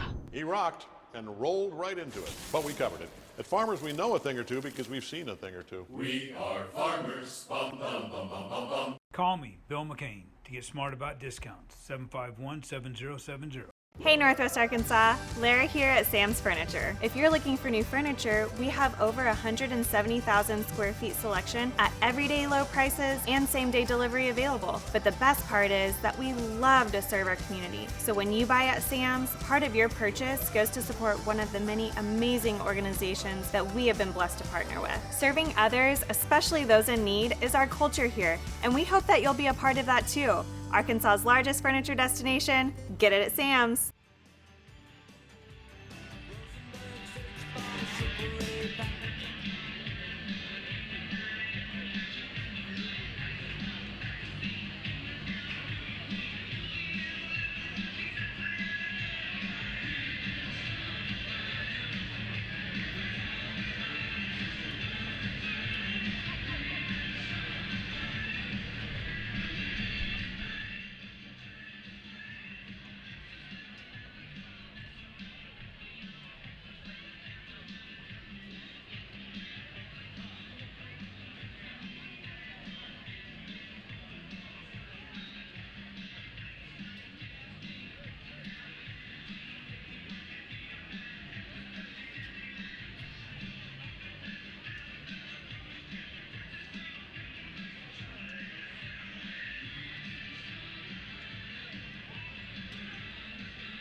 And now from the Springdale alma mater.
On behalf of Superintendent Dr. Jared Cleveland, it is my pleasure to welcome you to this presentation of Springdale Public Schools Television. Hi again, everybody. Zach Arns, voice of the Springdale Bulldogs, joining you high atop Gerald Williams Bulldog Stadium for tonight's 7A West contest, the battle for Springdale between Har-Ber and Springdale. Joining me alongside is color analyst for the Har-Ber Wildcats, Don Strubing. Good to see you, man. Zach, good to be here this evening. It is going to be a lot of fun. We're going to talk a lot about the Wildcats and the Dogs coming up. It is a beautiful night here in Springdale. If you're joining us from around the state or around the world, 75 degrees, no wind to speak of. A little bit going from right to left on your screen. It is a gorgeous night for football, and we're excited to bring it to you. So, Don, let's dive into this. This is, you are Springdale through and through. Class of 93, Springdale High School. This is what football in Springdale looks like. It's the Har-Ber-Springdale game on a beautiful night in Northwest Arkansas. Yeah, no doubt. It is a gorgeous night, and, high school football is an institution in America. And anytime these two teams get together, you can throw out the windows. And I remember when I was coaching, if one team was better than the other on paper, it sure didn't feel like it when everybody hit the field. There's been a lot of emotional events in this series, and I don't expect tonight to be any different. Springdale comes in with a record of 2-3 on the season. Har-Ber 1-4, and we were talking off the air. Teams that Har-Ber's played, I mean, these are championship level teams. Yeah, Har-Ber's had a tough run of it on the non-con slate. If you look at their combined, their opponents' combined state championship totals, it would probably rival in the 20s and 30s as far as titles earned cumulatively. Springdale comes in 2-3, coming off a very tough physical loss last week at Bentonville West. 1-1 in conference. Har-Ber 1-1 in conference, coming off a big win over Rogers Heritage. And, this, put the rivalry aside, you talk about conference seedings here. 7A West is pretty much gettable for anybody. Yeah, right now it's all for whoever wants it. And everybody still has an opportunity to fight and control your own destiny. You get to this time of the year, all you can hope for is control your own destiny, because you don't want to get another 2 or 3 weeks down the road and have to count on somebody else to mess up. You've played in a lot of rivalry games at the high school level, at the college level, at the peewee level. I mean, this is one of those games where keeping your emotions in check on those first couple of snaps, not doing something crazy, just sort of getting your feet underneath you may be the most important thing. Yeah, you know what? Everybody's adrenaline is flowing right now, and it's kind of like until you get that opening kickoff, until you go out on your first series on offense or your first series on defense, and then when that happens, it's like, okay, this is just football, something I've done all my life. But emotions are high, and I know both head coaches have probably talked to their teams. Hey, look, we can't help the other team by doing something goofy. So we got to keep our business to ourselves. If something bothers you, turn the other cheek, go back to the huddle, let's regroup and go again. In years past, these teams like to throw it around a little bit, but boy, this is like looking at a mirror. You've got two teams that want to line up and run the football. There's strengths on both sides of the football for both of these squads, line of scrimmage. Yeah, and you know what? And that's great, because to me, the determining factor is offensive and defensive line play. If you can control, and no matter what level of football you play at, whether it be Pee-wee or the NFL, the team that wins in the trenches is generally the team that wins on the scoreboard. It's going to be fun. Don and I are going to be here to bring it to you. Har-Ber coming onto the field right now. Springdale getting into the tent. Springdale is going to get the football first. Har-Ber won the toss. They are going to defer, so Springdale will get the football first. And talking with Zach Clark this week, very impressed. And I mean, you know this from watching Har-Ber. Very impressed with that Har-Ber front seven. Well, those guys compete hard. They roll them in and out of there, and they keep them fresh. And Har-Ber does hang their hat on their front seven this year, and it'll be interesting to see them play tonight. A lot of young guys getting their first experience in this inter-city rivalry. A lot of sophomores on both depth charts. Very young across the board, both teams, and that bodes well for the city of Springdale. Even next year, it's going to be even a more exciting game. These two teams, very talented. These teams could be, in the 3-2, 4-1 range, if not for a couple of odd bounces here and there. These teams have been very competitive in most of the games they've played. Yes, and that's the thing. Everybody still has hope. It's not like we've lost hope on either side of the city. So we still, like I said a couple minutes ago, we control our own destiny. Big game tonight as both of these teams start playing for playoff positions. Both teams 1-1 in conference. Both teams knocked off Heritage. Har-Ber 42-6, Springdale 34-0 here at Gerald Williams. This has been a weird season for the Springdale Bulldogs. They have been very good. They get off to very fast starts here at Gerald Williams, but when they head on the road, it's a completely different story. And Har-Ber, same way. I mean, last week got off to a very, very quick start against the War Eagles. Yeah, I mean, it's always good to play at home. That's where you're the most familiar. Sometimes you do find that odd team in the bunch that does better on the road. But for both these two teams, there's a certain degree of comfortability. Good sized crowd here. Everybody social distance, wearing their masks. And it is, it's 2020. It's one of those weird things. It's one of those weird nights. We always get great, loud crowds here for this particular game, especially on this side of town.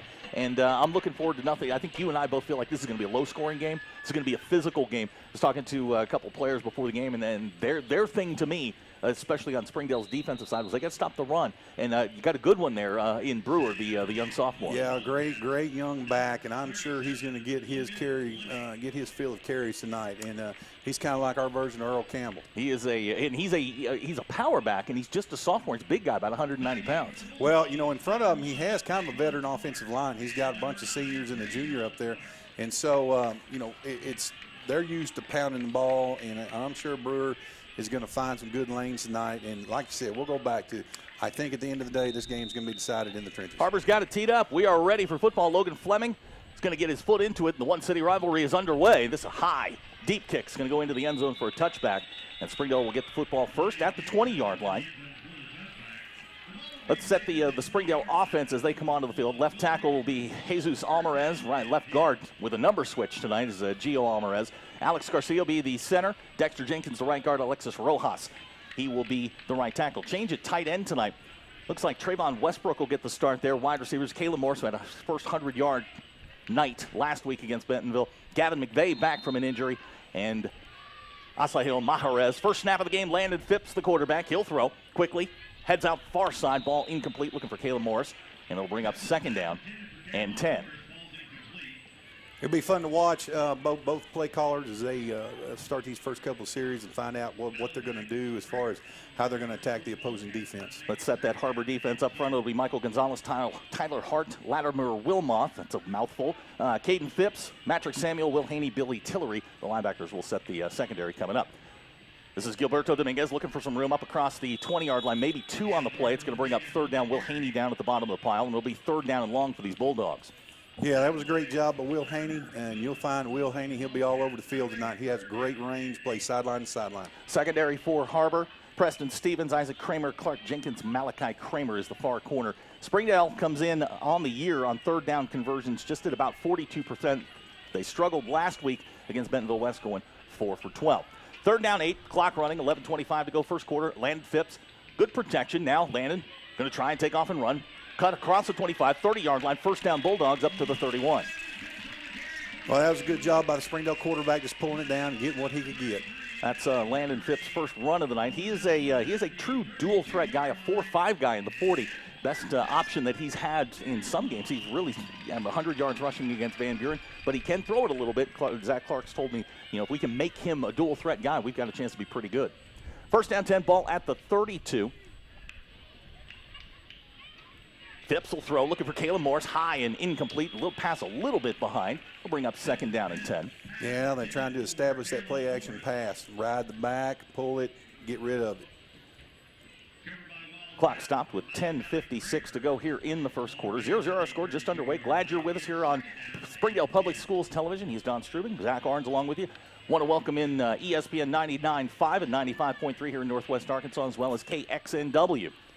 Here's Dominguez straight ahead, 35-yard line up to the 36. It's going to bring up a third down. We'll call it 6. And Springdale trying to establish the run, trying to establish the pass on first down, run on second down. Yeah, great job by Dominguez. It wasn't really very flashy, but it was very productive, and he's gotten his team into a manageable third down situation. They'll place the ball at the 36-yard line. They'll bring up third down 6. Springdale converted on their first third down conversion, a 9-yard run by Landon Phipps. Now they'll go into a spread formation, 2 receivers to the top. Sail Maharez to the bottom. Dominguez is the running back. Here's Phipps, quarterback counter, looking for a little bit of room across the 35-yard line. He's going to be really close to first down yardage, depending on where that pile gets to. Looking at the referee, it's going to be really close. Yeah, it's going to be an interesting spot. And they're going to call a timeout. They're going to take a look at this. Little quarterback counter there, and I think we're starting to see what the game plan is, which is to try and back Har-Ber off on the first down, and then use the running game to try and get the first downs. They're going to give him the first down up to the 42. He didn't get by much, maybe the nose of the football. And Har-Ber has stayed in their 3-down front, and so they're just going to commit 3-down defensive linemen to try to stop the run and add a little bit of pass pressure. Pistol set for Springdale. First down 10. Dominguez, the running back. They'll give to Gilberto. He's going to be, it's Landon Phipps on the quarterback keeper. Spins, breaks a tackle, 50-yard line, into Har-Ber territory. Fooled me on it. That's probably got a couple defenders in the process. Yeah, Springdale's doing a great job. And what they're doing is they're just steadily moving the chains. Ball's going to be placed at the 46 of Har-Ber. It's first down yardage for the Bulldogs. The Dogs with 3 first downs here on their opening drive. It'll be first down 10. Clock running, 9:30 to go first quarter. And I think Springdale's sort of getting into that. We've seen Zach Clark offenses in the past, really high tempo, throw the ball all over the place. I think this offense is more settled, running the football and working the clock. Yeah, and you find your rhythm early in the game, and if it's successful, you're going to hang with it. Here's Phipps looking for the screen. High and incomplete, looking for Ricardo Gonzalez. And again, another pass on a first down. That's 3 out of 4. Yeah, a little bit high on that tunnel screen, and might have been a good thing he didn't catch it because he had Big Mike sitting over there, big number 99. There's 300 pounds of you don't want to run into that going the opposite direction. No, sir. So it's second down 10, ball to 46, 9:11 to go first quarter. Glad you're with us here for the One City battle. Got a shotgun set. Dominguez, the lone running back. Gonzalez and McVeigh are at the top of the screen. Caleb Morris to the bottom. Play fake to Dominguez, quickly out in the corner. Caleb Morris, first catch of the night. Going to be bumped out of bounds at the 38-yard line. It's going to bring up a third down. We'll call it a long 2. Kalen again, first career 100-yard receiving night last week against Bentonville West. Caught a couple of spectacular balls down the sideline. Coach Clark is calling this game, playing into the hands of his quarterback. You know, some of the stuff he's asked them to do is fairly simple stuff as far as object receiver throws, catch a snap, get rid of it, and they're working the clock and getting out of bounds. 3rd down 2 for Springdale. Here's Dominguez straight ahead. He's got first down yardage across the 35-yard line, still going. He's going to get knocked down at the 33, so the Dogs convert on another 3rd down, and it'll be first down 10, Springdale at the 33. Yeah, Springdale's doing a good job of converting 3rd downs, and that's the name of the game. If you can keep, you know, they have methodically started off at the 20 and just slowly work the sticks all the way down the field here. 3-minute drive so far, 10 plays, 47 yards on this possession. This is, I think, what Springdale, I think this is the model. I don't think they want to get into a shootout with these Wildcats. So it's first down 10, clock running, 8:40 to go first quarter. Phipps, he'll give to Dominguez, not much there, maybe a yard if he's lucky. One thing Har-Ber is committed to do so far early in this game is they're not bringing much pressure at all. You know, they're sticking with their 3 down front, trusting those big guys will keep the offensive line off their linebackers and letting their linebackers plug the holes. Michael Gonzalez there on the stop for Har-Ber. He's called his name a couple times here in the first quarter. There's a pickup of 1. We'll bring up 2nd down 9. And Springdale going to go 4 wide receivers. Dominguez and Phipps alone in the backfield. This is Dominguez. He'll switch sides. Now they'll try again. They're not getting a whole lot off that left side. Michael Gonzalez there. Billy Terry as well. And it's going to be a 1-yard pickup. It'll bring up 3rd down and 8. You know, one thing Coach Clark has done through this series is he's hit a lot of different zones on the field as far as his run game hit chart. And I know, because I have a little history with Zach going back to University of Central Arkansas, he's got a run game hit chart that he tags plays to hit different parts of the field. And they have hit between the guards, they've hit off tackle, and then he has forced the field with the speed out. So he's forcing Har-Ber to defend the entire field from sideline to sideline. What we hadn't seen is him stretch the field vertically, and that might also play into, you know, who the quarterback is and what he does best. So 3rd down 8, Phipps will give to Gonzalez. Or Dominguez, check that across the 25-yard line. He's going to be real close to first down yardage. I'll tell you what he did there was Coach Chris Wood brought in his speed rushers, got rid of his defensive lineman, and Coach Clark changes it up. They run for the first down to get down to the 22-yard line. So interesting call on the first series for Springdale, and it's going to be enough for a Springdale first down and on a 9-yard pickup. There we go. Yeah, Har-Ber's nose guard, number 77, Tyler Hart, had an opportunity to make that tackle on the backfield, just couldn't hold on. So we're seeing a little bit of the chess match here where Springdale is just running the football as best they can, throwing early on the early downs and running on the later downs. Here's Phipps down the middle. Trayvon Westbrook nearly had it. In and out of his hands. Ball was on time. Trayvon just couldn't pull it in. Yeah, that's that pass right there. A lot of old Springdale Bulldog guys will remind them a 334 jump pass, dump pass to the tight end. You let everything clear. Some people call it wide delay. Some people call it wide bozo, wide hide, and you take your tight end or your fullback, and once everything kind of develops, whoop, there he goes. So it'll bring up 2nd down 10. Ball at the 22-yard line. 6:49 to go first quarter. Phipps with the play fake, looking for Kalen out the far flat. Nice catch there. And they're going to say the pass is complete at the 16. Now, he was ridden out of bounds. In high school, that's a completion, correct? Yes, yes. Once again, Springdale's found themselves in a manageable 3rd down situation deep into Har-Ber territory. It'll be 6-yard pickup. And we'll bring up 3rd down and 4. Clock stopped with 6:44 to go here in the first quarter. A very methodical Springdale drive, 15 plays, 64 yards, now facing another 3rd down and 4. And I think if you're Coach Clark, if you can get half of this, you got to think about going for it. This is Dominguez in motion. Phipps on the counter. He's not going to get there. He's going to be knocked down at the 16, so it's going to bring up 4th down and 4. Now, they've got a really good, Springdale does, an outstanding field goal kicker in Sylvester Martinez. Well, field goal kickers are kickers in general at any level of football are a weapon in and amongst themselves. Looks like the offense is going to stay on the field for Springdale. Well, Zach, in situations, games like this, you get down there that close. You know, here we go, 4th down, and it looks like, you know, so far this game, that's been something that's been easily convertible. So why not go for it? Because even if they don't get it, you know, Har-Ber's just going to take over possession here at the 15, so it'll be as good as a kickoff. Line to make is the 12-yard line. Clock running, 6:30 to go first quarter. Here's Phipps with the play fake. Pass is high and incomplete, looking for Gavin McVeigh, so Har-Ber holds. And you wonder if, I mean, we're first quarter here, but you wonder if maybe those points don't come back to haunt you later in the game. It's a very, I was just looking at Sylvester's numbers on the year. It's 4 for 4 with a long of 42. I mean, that's probably an automatic 3 points. Yeah, I mean, right there, though, I think Coach wanted to see if Coach Clark couldn't push the envelope early, get a little bit of forward momentum. So Har-Ber will bring out their offense, and we'll set them here in just a second.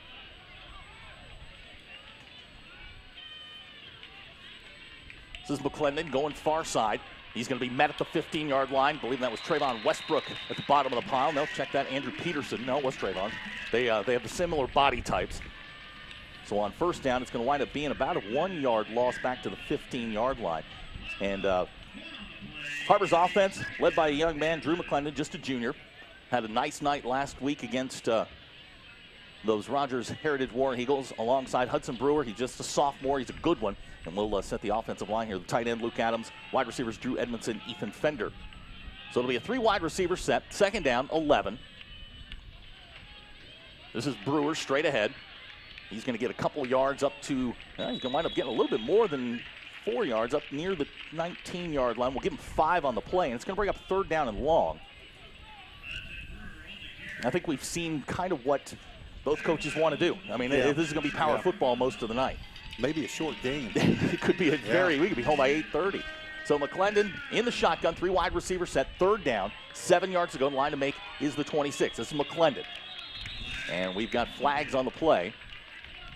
And I think Drew McClendon's lucky because Andrew Peterson was coming through. He was coming free. Runner up top.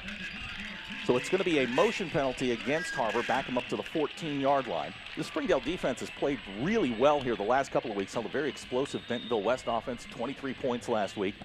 Been very good on third downs, 40% on the year. But they've got 2 corners that they like a lot. The Sparks twins, Tajon and Davon. They think these guys are like little pit bull terriers out there. Not the biggest guys in the world, but they fight hard. So it's now third down, 14, clock running, 5 minutes to go. McClendon in the shotgun. Play fake. Now he's going to take and throw long. He's got a guy wide open, just overshot him, looking for Ethan Fender. Tell you what, a little bit more air into that ball. He's still running. A little bit more air. Yes, sir. But that's a tough deal. You know, here you are backed up in your minus territory, and, you got third and long. There's not a whole lot. You either got to get it in a big chunk or you're going to have to punt anyway. So Har-Ber will bring on the punt team. It's fourth down, 12. Ricardo Gonzalez will go back for the Bulldogs. The average is 6 yards per return and limited action. Springdale has not had a whole lot of opportunities to return punts.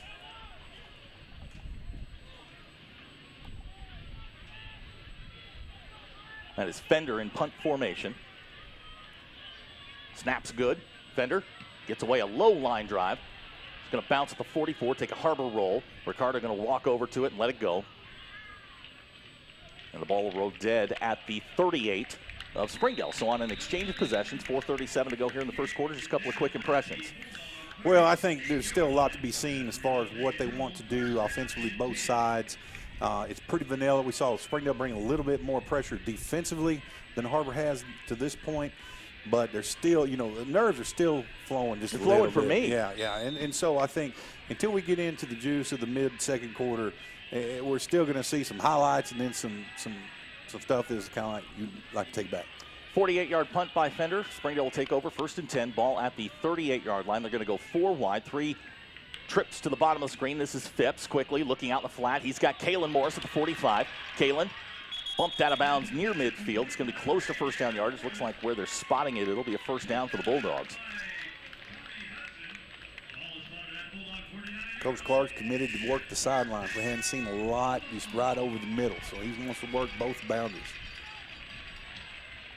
That was Jalen Morris on the reception, number 8. I've always complained about the Jalen Kalen 8 and 6 thing. I want them to split their numbers up, make my life a little bit easier. Here's Phipps, first down 10. Now they're going to try the quarterback sweep. He's got a little bit of room across the 50, 45-yard line. Dives down after about a 5-yard pickup. But Springdale right now finding a little bit of room with that quarterback run game. Yeah, I mean, that's just another added dimension besides the normal stuff. When your quarterback can run, it's just another thing that Har-Ber's defense has got to prepare for. Clock running, 4:10 to go, first quarter. Springdale facing a second down 4. Springdale shuffling personnel in and out. Gavin McVeigh, Kalen Morris go to the top of the screen. Jalen Morris and Mahrez come to the bottom. Dominguez, the running back, 4 wide receiver set. Quick snap. Landon Firing, near side, incomplete, and it's going to bring up third down. And the reason why Coach Clark's working those sidelines, Har-Ber's given a lot of cushion with their corner play. They're playing off 7 yards deep. So if a receiver can threaten a corner vertical and cause him to retreat a little bit and then break his route off, there's no way he can cover back down to jump the pass. So bring up third down and 4. Phipps in the pistol, got Dominguez behind him. They're going to take it, give it to Gilberto, straight ahead, bouncing around, trying to find a little bit of hole. He's going to be close. I think he's going to come up about a yard short at the 42, and it'll be an interesting call here for Zach Clark in this offense. A little bit of difference here in the guy on our sideline and then the official up top as far as the spot. It's going to be fourth down, depending on how you want to look at this. We'll say less than a yard. Springdale's going to go. Phipps in the pistol again. That's Trayvon Westbrook in motion. He's the tight end. Now Phipps will look near side. You always try and get that cheap 5 yards before you run the play. Phipps gives to Dominguez. First down yardage down to the 40. Didn't get by much, but it'll be first down for the Bulldogs. So a 2-yard pickup's going to give Springdale a first down at the 40. And I think if Coach Clark could draw it up any better, I don't. Other than the points on the board, I think he's sort of controlling the pace of play right now. Well, he is, no doubt. And if you look at Springdale's time of possession, it's greatly in their favor. And you know what? That's a great defense in and of itself, just to keep the opposing offense off the field. So it's first down 10. Ball at the 40-yard line. Clock running, 2:43 to go in the first quarter. Here's Phipps on the counter. This one's not going to get very far. I believe that's Michael Gonzalez again down at the bottom of that pile. He has been, we've called his name a bunch. That's a hard man to move. Yeah, Big Mike, somebody's down for Har-Ber. So while they tend to him, we're going to take a quick timeout. 2:29 to go in the first quarter, 0-0 our score. Don and I will be right back. You're watching Springdale Public Schools Television. Crane Buick GMC of Springdale wants to wish the Springdale Bulldogs and the Har-Ber Wildcats a great season. Crane Automotive, proud sponsor of FearlessFriday.com. Check out your favorite high school team scores on FearlessFriday.com. Crane Hyundai of Fayetteville wants to wish the Fayetteville Bulldogs a great season. Crane Automotive, proud sponsor of FearlessFriday.com. Check out your favorite high school team scores on FearlessFriday.com. A house is more than just a structure. It's a place to build your dreams and family. When you're looking for your new home, you need a realtor with integrity, passion, and commitment. You'll need Donna Catsby. With professional high expertise, Donna Catsby does more than just put a sign in your yard. She provides you the best step-by-step service for buying or selling your home. Reliability, knowledge, and warmth are just a few of the standout qualities you could expect. Donna Catsby, bringing you home in Northwest Arkansas. Patrick Samuel was the Har-Ber Wildcat helped off the field. It's going to be second down 9. Phipps, he'll throw. This one complete. It's Kalen Morris at the 33-yard line, his second catch on the night. It's going to set up a third down and manageable. And, we were talking during the break. I mean, you're starting to see what the game plan is for both teams, especially on offense here for Springdale. Yeah, Springdale's doing a great job of just methodically moving the ball. They're not going for any big chunk plays. They're taking what the Har-Ber defense allows them to have. And you know what? For the most part, they're executing. So, Coach Clark's got to be pretty pleased. Third down 3. Ball's at the 33. 1:50 to go here in the quarter. Here's Landon. He's going to get down close to the 30-yard line. It's going to be real close to first down yardage. Looks a little bit shy. And I mean, you're right about Springdale not taking those downfield shots, just letting, taking what Har-Ber will give you. Yeah, and it's kind of interesting. Har-Ber has not provided any defensive pressure. They've been content to bend but not break philosophy so far. Because a lot of times, if you go and you bring pressure, you run that chance of getting burned. We always invited pressure. A lot of the teams I've been on, we love when people blitz because we knew, hey, they'd get us from time to time. But ultimately, over the long haul, they were going to run themselves out of opportunities. Ball is just short of the 30-yard line. Seth, we're going to hold it here, and we're going to talk about this.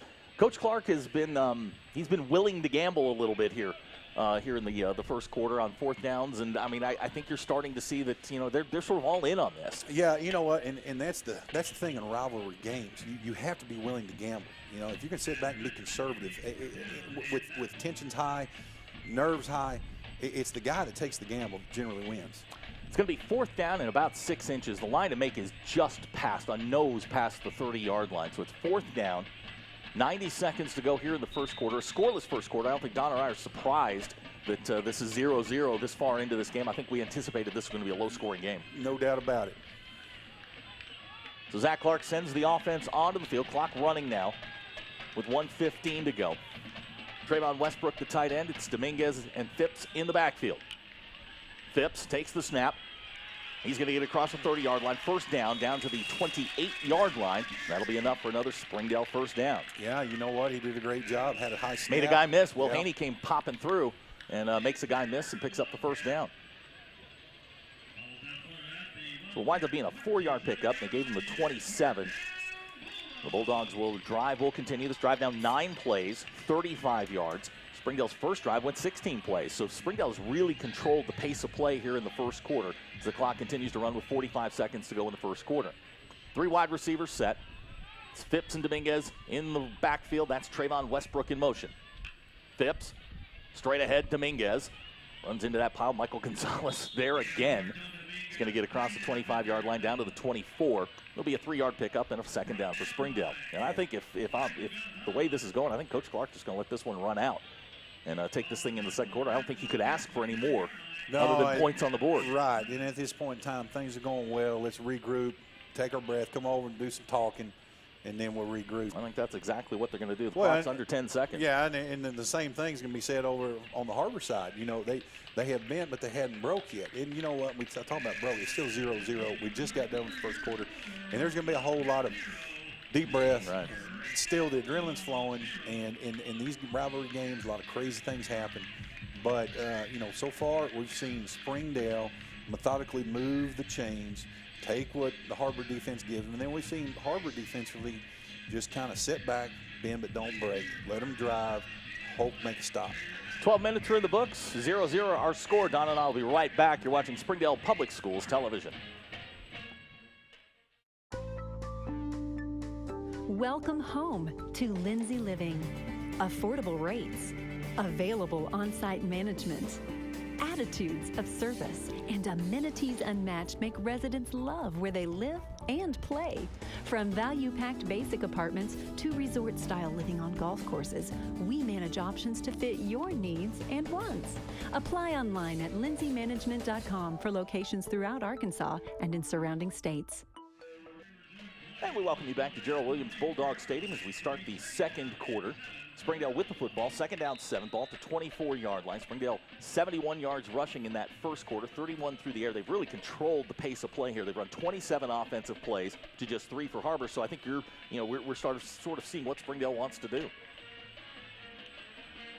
Phipps with the play fake. Now going to throw it long. Looking for Jalen Morris. We're going to get a flag. It's going to be pass interference in the end zone. And depending on where that's marked, that's 15 yards or maybe more.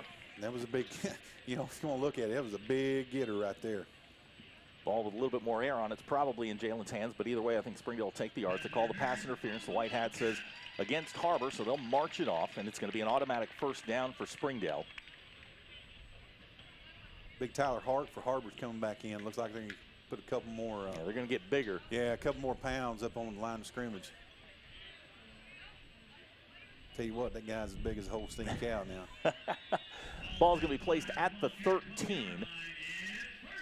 And it is a 1st down for Springdale. This is Dominguez inside the 5, fighting near the goal line. Dominguez, touchdown, Springdale. So the Bulldogs draw first blood here in the second quarter. Gilberto Dominguez in from 13 yards out. And it is a 6-0 lead for Springdale. Yeah, that was a great run by Dominguez. He took the handoff, planted his foot.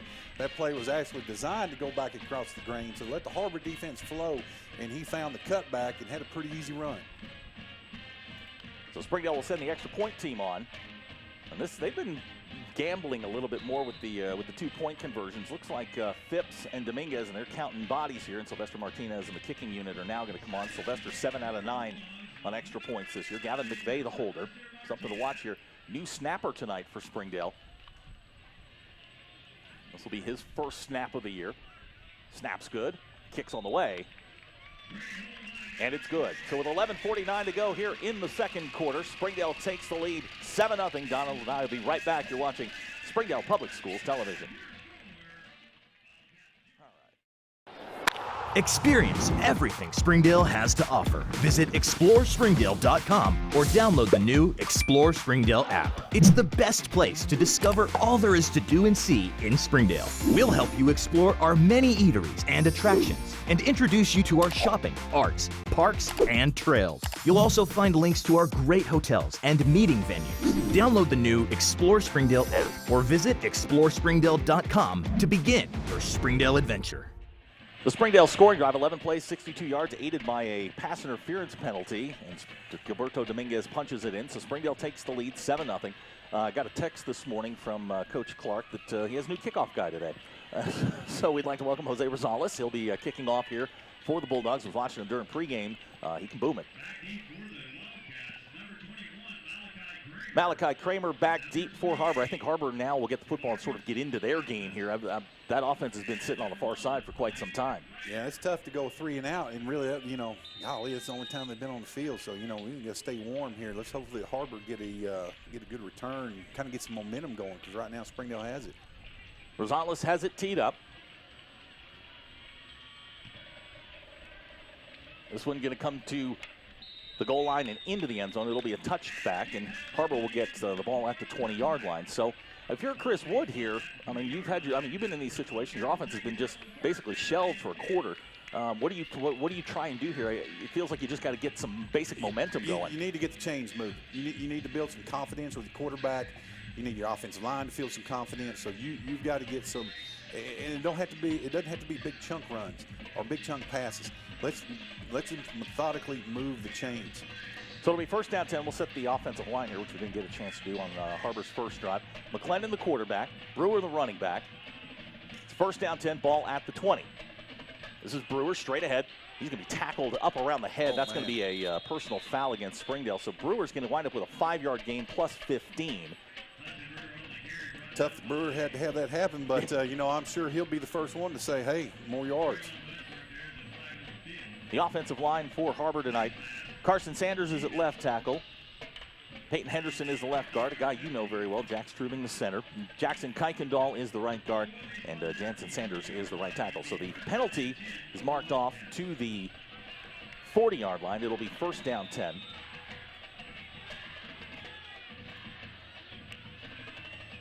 This is Brewer straight ahead. Trayvon Westbrook, Luis Herrera there. He'll get a couple out of it. Maybe we'll call it 2 up to the 42-yard line. And I think Chris Wood just wants to possess the football for a little bit. Right. They need to continue to keep the chains moving at however they can do it.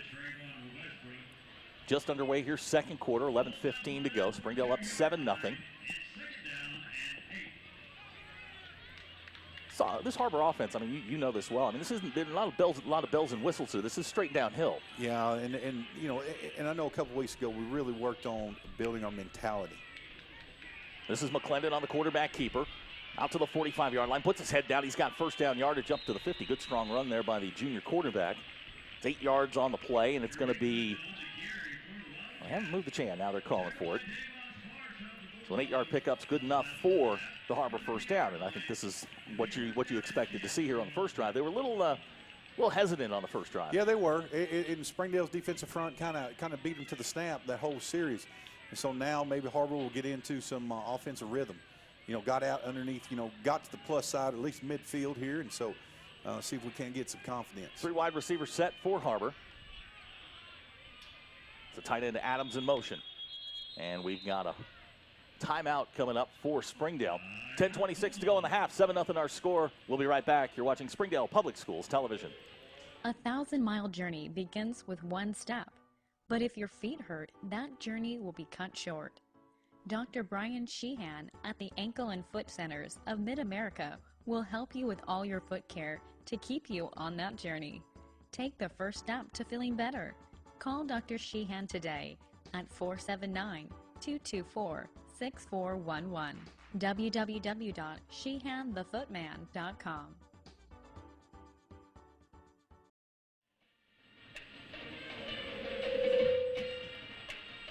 10:26 to go here in the first half. 7-0 our score. Don Strubing along. Welcome to all of those joining us on ESPN 95.3 and 99.5 in Northwest Arkansas, as well as those on KXNA. Glad to have you along. First down 10. McClendon, the quarterback. Brewer, the running back. They'll give it to Brewer straight ahead. Got a hole off the right side. Big hole inside the 35-yard line. First down, Har-Ber. You know, I know 2 weeks ago, leading into the Heritage game, the big push in practice was getting that tough mentality back. And Har-Ber has hung their identity on the offensive line run game mentality ever since it's been a school. So he wanted to get back to that, build some toughness, and I think you're starting to see that click now. First and 10, Har-Ber ball at the 35-yard line after the 15-yard pickup. Well, if it ain't broke, don't fix it. This is Brewer again. He's going to get down close to first down yardage. They'll mark him down at about the 27, an 8-yard pickup. And now you're starting to see Har-Ber with a little bit of momentum.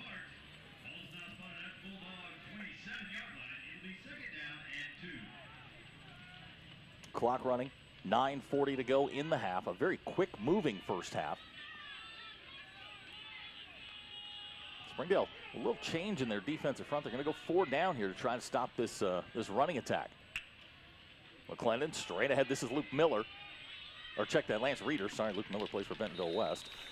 You know, Zach, I think they're going to hang in that 4 down front as long as Har-Ber continues to employ a tight end. A lot of offensive coordinators, a lot of play callers will employ a tight end, a traditional tight end with his hand in the dirt, because they know, based upon what they've seen on film, they can get a defense to sit static, and they can predict the look they're going to get. It's a 2-yard pickup. The refs have moved the stick, so it's going to be a first down. Ball resting at the 25-yard line. Clock running, 9:05 to go in the half.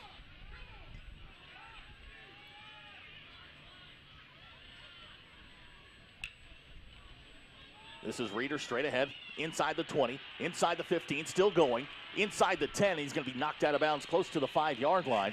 So right now, this Har-Ber offensive line's just gashing holes in that Springdale front. Well, you know, they're rotating their backs. You know, your Brewer's kind of your thunder guy, and Reeder's kind of your lightning guy. Reeder has a great burst. He understands, run game scheme, and he's quick as a hiccup. 19-yard pickup brings up first and goal at the 6. Clock stopped, 8:49 to go in the half. And we've got movement along the front. That's a you pick 'em there. I don't know who that was. Yeah, there were a couple guys that jumped. Now the refs are going to get together. Let's see what the call is. It's like offside Springdale. So that'll be half the distance to the goal. It'll put it at the 3-yard line. And it'll be first and goal from the 3. Okay, I will guess you're going to go with what got you down here. They're going to bring I mean, that's not real fancy coaching, No. but, you ride the horse till it runs out of gas. Don't fix it if it ain't broke kind of things. So first and goal, ball at the 3.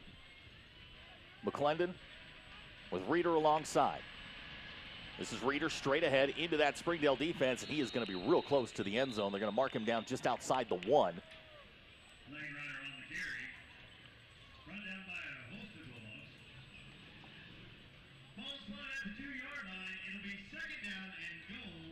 Second down goal coming up.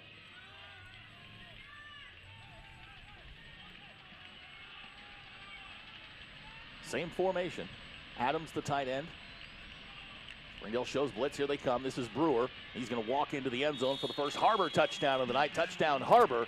And they draw within 1 with 8:15 to go in the half. So a nice methodical drive. 9 plays, 80 yards, and they get on the board.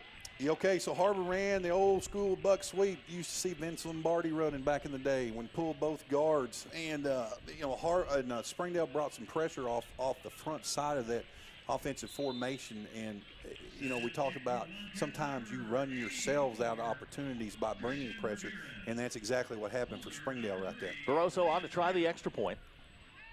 Snaps high. Kick is on the way. And it's good. Yeah, that was a great job by the holder getting it down. So our new score with 8:15 to go in the half. Springdale 7, Har-Ber 7. We'll be right back. You're watching Springdale Public Schools Television. Heartland Honda introduces Gator Trax boats just in time for the fall hunting and fishing season. Gator Trax boats are custom built for the extreme outdoors with a lifetime warranty on the hull, ease of movement in shallow water, and an absolute dream boat for fishermen and duck hunters alike. Heartland Honda now offers Gator Trax boats, custom built boats for extreme outdoor conditions. Heartland Honda is your authorized dealer of Gator Trax boats, proudly manufactured in America.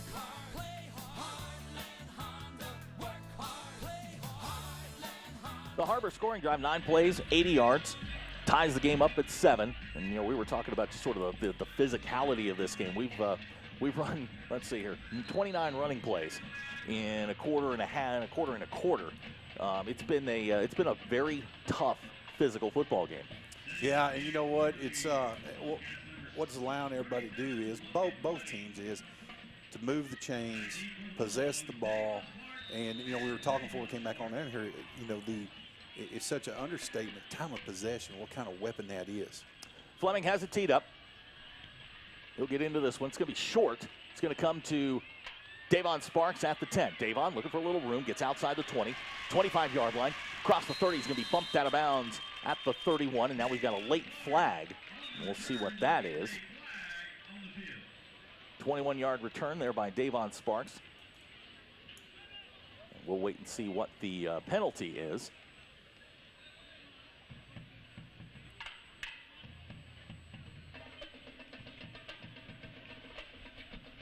And a personal foul against Har-Ber, so that'll add 15 yards onto the play, and Springdale will get the football at the 46, so good starting field position. That's kind of one of those things in a rivalry game, it's got to make Chris Wood pull his hair out.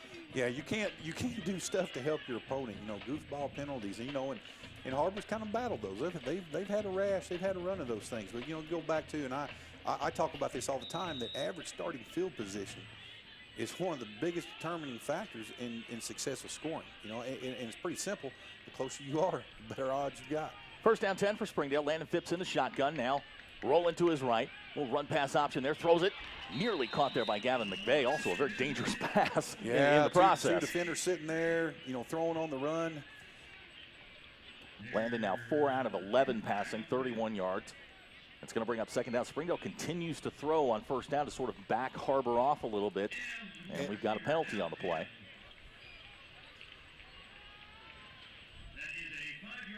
Okay, so it's a 5-yard penalty.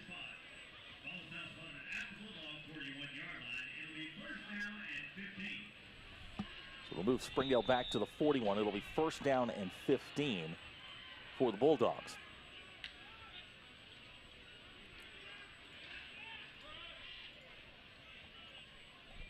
.804 to go in the half. 7-7 our score. Glad you're with us. Here's Phipps. Now looking for room across the 40-yard line. He's going to be dragged down. It's going to be a 1-yard loss on the play, and this has been something with Landon Phipps all season. When he doesn't see a guy wide open, he'll take off and run like this, and sometimes you get plays like this. He's just an athlete out there trying to make a play, and in that case, sometimes you just throw it away. Yeah, and that's another thing that I've noticed. What Springdale's doing is they're stressing the box. And when I say the box, I'm talking about the defensive line and the linebackers. When he does throw the ball, he's generally breaking contain, or when he's running it, he's breaking contain. So, they are stretching, continue to stretch the field horizontally. Dominguez in motion. Now here's Phipps across the 40-yard line, makes a guy miss. 45 up near the 50. He's going to get up to the 49 of Springdale. It's a good pickup, but it's going to bring up a third down and long. Yeah, that was a good pickup. Billy Tillery had him dead to rights in the backfield for a potential big loss, but as is, that was a good play. Third down 7. Springdale continuing to run on odd downs and long down and distance, continuing to run the football. Thus far on the night, they've run for 119 yards. Here's Phipps to throw. Now looking corner route. Gavin McVeigh out there. Pass incomplete. Now it's going to bring up a fourth down at 7, and I don't think Zach Clark's going to gamble here. Well, I wouldn't. Not based upon Har-Ber's last offensive series. They seem to have the mojo, and things started clicking for them. Landon Phipps will drop back in punt formation. Landon averaging 36.2 on his punts this season. Does have a long of 55 with 6:53 to go in the half. Phipps will drop back in punt formation.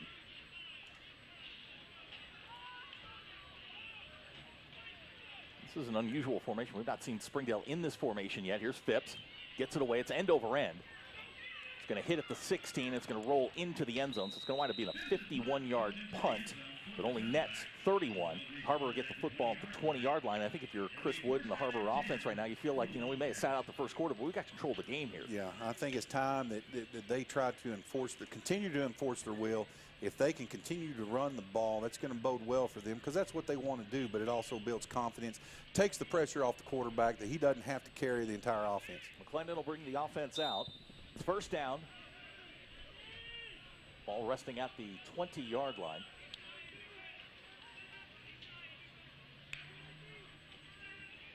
McClendon looking for Fender there. Ball high and incomplete, and a late flag comes down. Got all kinds of things out there. We got a lot going on this one. We'll let the referee sort it out. We just lost the scoreboard for a minute. We got all kinds of things going on around here.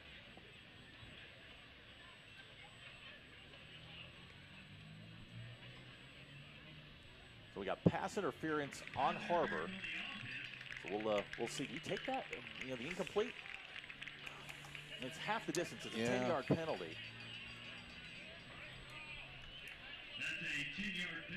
So it'll put him back at the 10-yard line. It'll be first down. That's Har-Ber's fourth penalty on the night for 45 yards.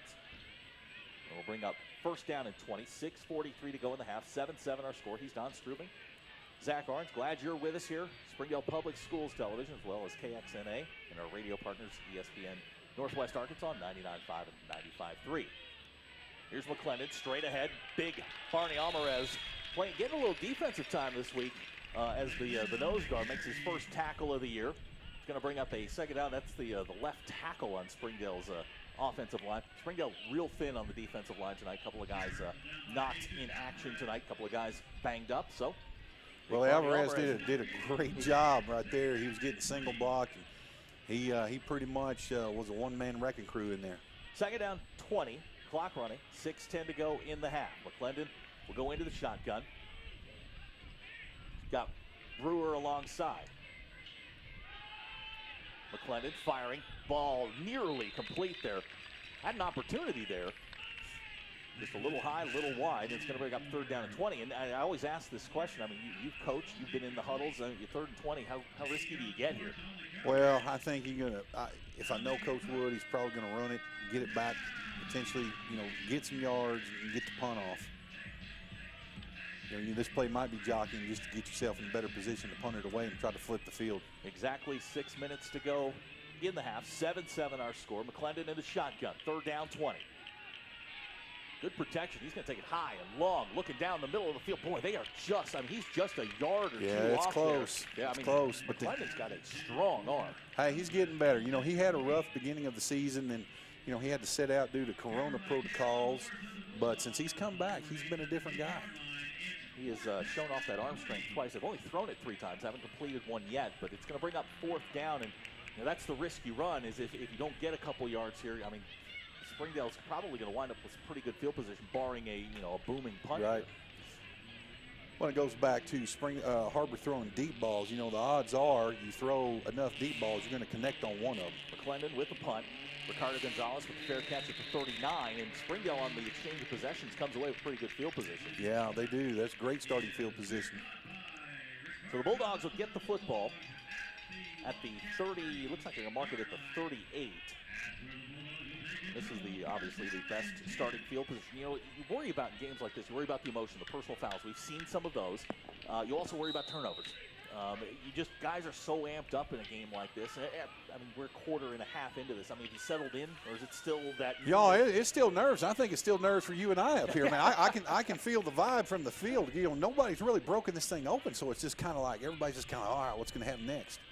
3 wide receivers set for Landon Phipps on the Springdale offense. 5:48 to go in the half. 7-7 our score. Dominguez in motion. Here's Phipps on the quarterback counter, looking for a little room, across the 35-yard line, maybe down to the 34. They'll give him about 3 on the play, and we'll bring up a second down and 7. And I think if Coach Clark, 3 yards on first down, that's probably what you're looking for. Yeah, because once again, you're getting to that. You always want to have that second, third down and manageable. You never want to get behind the sticks. That's when things get real tough. But so far throughout the course of this game, second and manageable, third and manageable, that's 6 5 to 6 to 10 yards. Phipps straight ahead to Dominguez, runs into a wall. It's like big old Tyler Hart, yeah, number 77. That 77-99 thing on guys that big, you start to lose track there. You're going to wind up losing about a yard on the play. It's going to bring up 3rd down. He was sort of waiting. I was watching the film on Tyler Hart, and Michael Gonzalez last week. I think we're just blowing up offensive line. Those are 2 really strong guys. Yeah, and I think that's why you don't see Har-Ber bring a lot of heat from the linebacker level, because they count on those defensive linemen to control that offensive line. 3rd down for Springdale. Clock running, 4:40 to go in the half. This is a 3rd down. We'll call it 8. The line to reach is about the 28-yard line. Play clock right now at 5. Phipps, he'll throw. Pressure coming. Phipps firing down the middle. Ball nearly intercepted. Little late on the throw, looking for Gilberto Dominguez. It's going to bring up 4th down. I think if for Springdale, I don't know about the pooch punt here.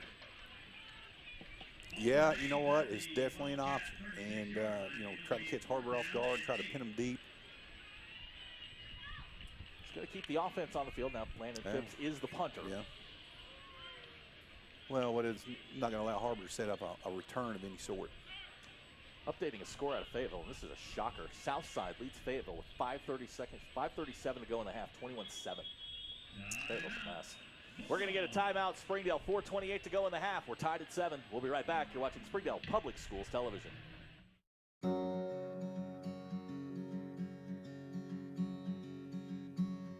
Hometown. That word still means something here. It means we're neighbors. We do the right thing. We care about your family. And you deserve the very best every time you walk in the front door. Harps. Hometown fresh. 4:28 to go in the halves. Tied at 7. I think we're getting about what we expected, a physical football game. Don Strubing alongside. Glad to have him along. He's providing great insight into tonight's football game. Springdale now going to come out in punt formation. Landon Phipps back at the 50-yard line. After talking it over, Springdale going to kick the football. Here's Phipps. He unloads on this one. This one's going to bounce into the end zone. It's going to wind up being a touchback. I'm sure that Coach Clark not exactly looking for that, but the way that his defense is playing, the way both teams' defenses are playing, I think this is about what we expected. Yeah, we went into this game knowing this was potentially going to be a low-scoring affair, and so far so good. If that's what you like to see. 4:21 to go in the half. Drew McClendon's going to bring out the Har-Ber offense. Last time a 3-and-out after a pass interference penalty. Set them back at the 10-yard line. Brewers alongside the running back.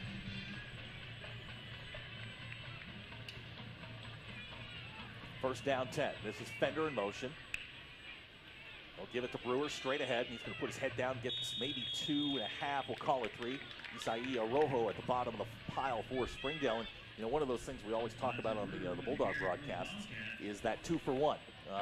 You've got 4 minutes to go here. Har-Ber's going to get the football to start the second half. If you can get points here and get the football to start the second half, advantage Har-Ber. Yeah, that's the same thing. Mitch Altus from Kansas City Chiefs, he loves talking about that. Oh, I love the 2-for-1. Give him about 2.5 on first down. Clock running, 3:50 to go.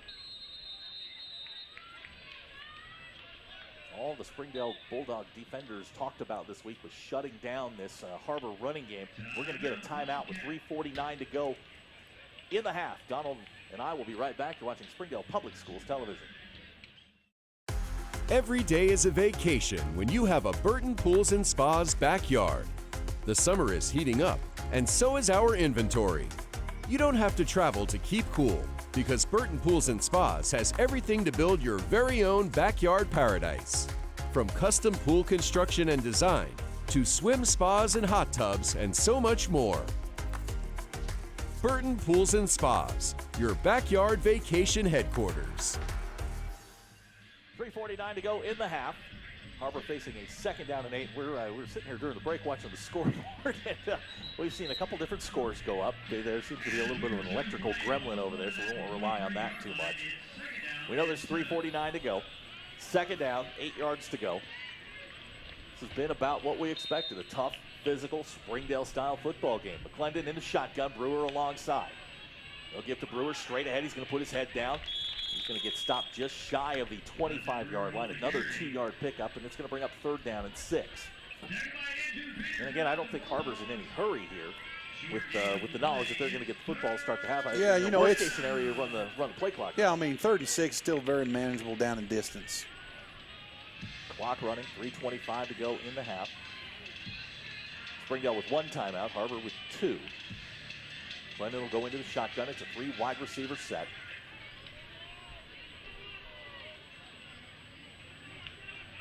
McClendon to throw. Swings it out. This is Reed. Got the screen set up. Across the 30. Big gain coming. He's going to get knocked down at the 40-yard line. Nice play call there and a first down. And he actually got tackled by center Jack Stribben. You'll have to talk to him about that one later. 16-yard pickup is a first down. 3:02 to go. Biggest play of the night in the passing game for Har-Ber, including that is their first complete pass. Now 1 out of 4 for 16 yards. Clock running, 2:50 to go.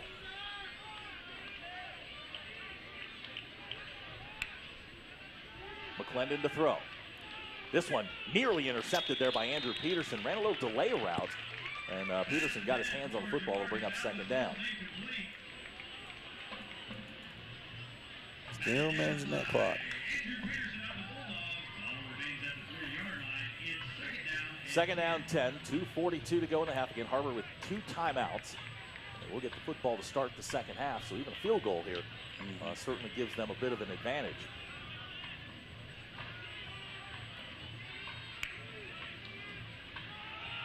This is Reeder straight ahead, 45-yard line, big hole. Across the 40-yard line, get into Springdale territory, knocked down at the 38. So another big gainer in the run game.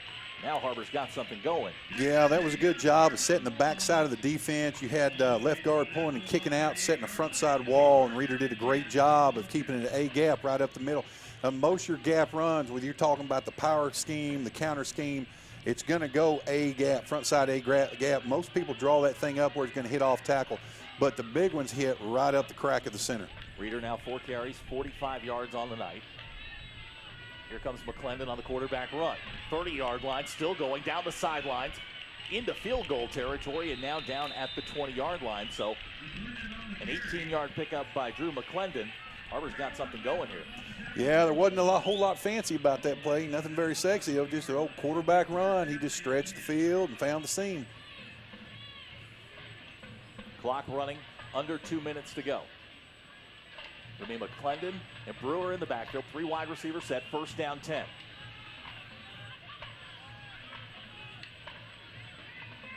This is Adams in motion. Oh, look for a little trick play here. Brewer straight ahead, 15-yard line, 10-yard line, inside the 10. Looks like they're going to mark him down at the 8.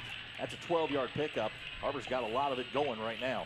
That's an exciting run. If you're of an offensive line or running back mentality, like I said, there wasn't anything fancy about that. That was pretty much just old school football. This drive, 7 plays, 72 yards, 90 seconds to go here in the half, and we're going to get a timeout. Springdale, 1:27 to go in the first half. 7-7 our score. We'll be right back. You're watching Springdale Public Schools Television.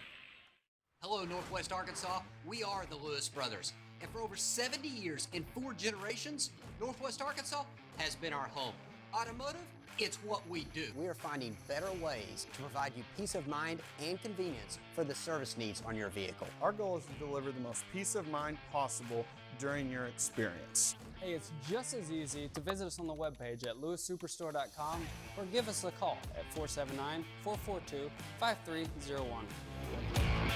7-7 our score. Har-Ber's got it. First down 10. Excuse me, first and goal ball at the 8-yard line. Springdale calls timeout their last of the first half, and this Har-Ber drive is interesting because none of it's come through the air. One play, 16 yards, just a little swing pass.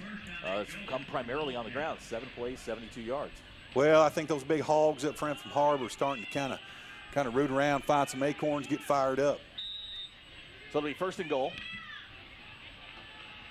It's McClendon and Brewer in the backfield.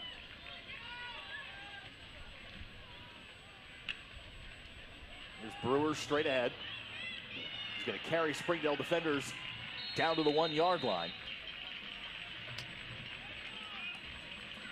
7-yard pickup. He's going to bring up second down goal. Clock running, 1:10 to go.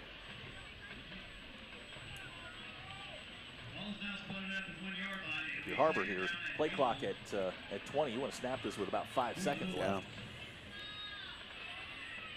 Brewer and McClendon again.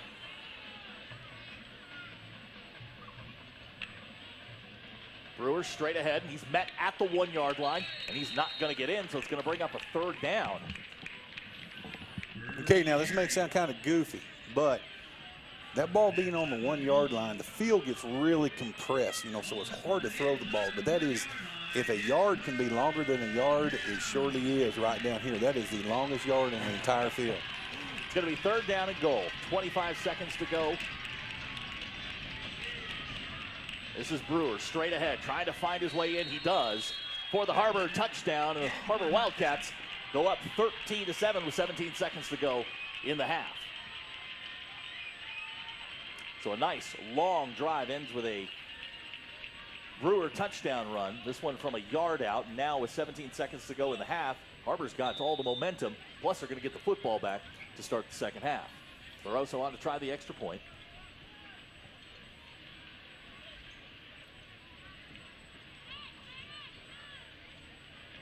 Barroso's kick on the way, and it's good. So our new score, Har-Ber 14, Springdale 7. We'll be right back to watching Springdale Public Schools television.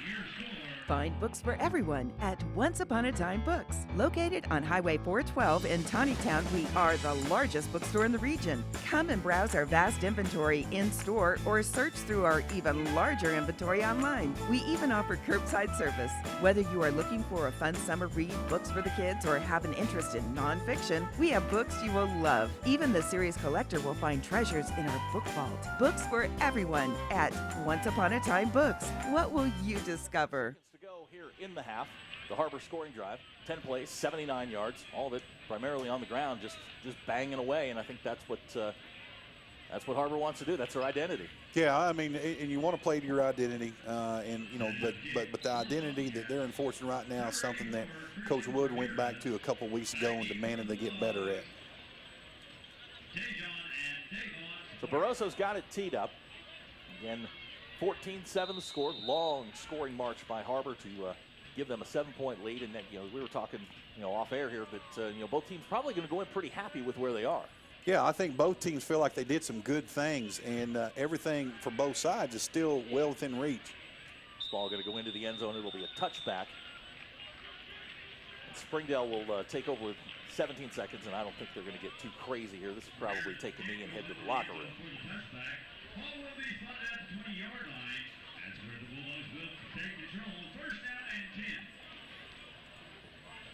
Landon Phipps will bring out the offense. Again, 17 seconds left. Springdale with no timeouts.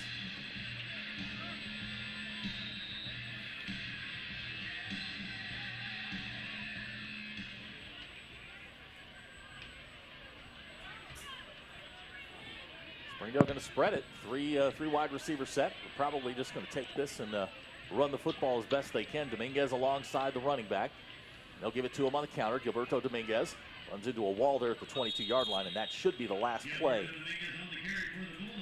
of the first half.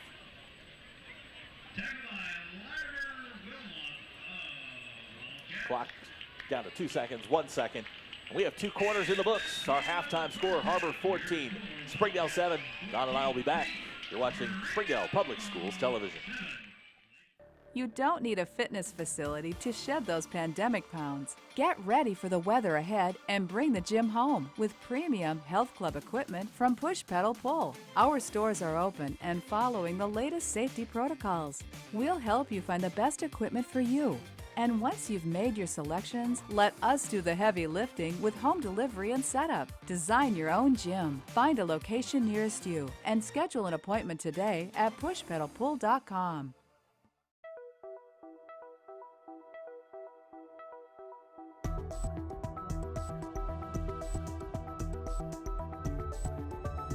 RGC Glass, serving the South since 1960.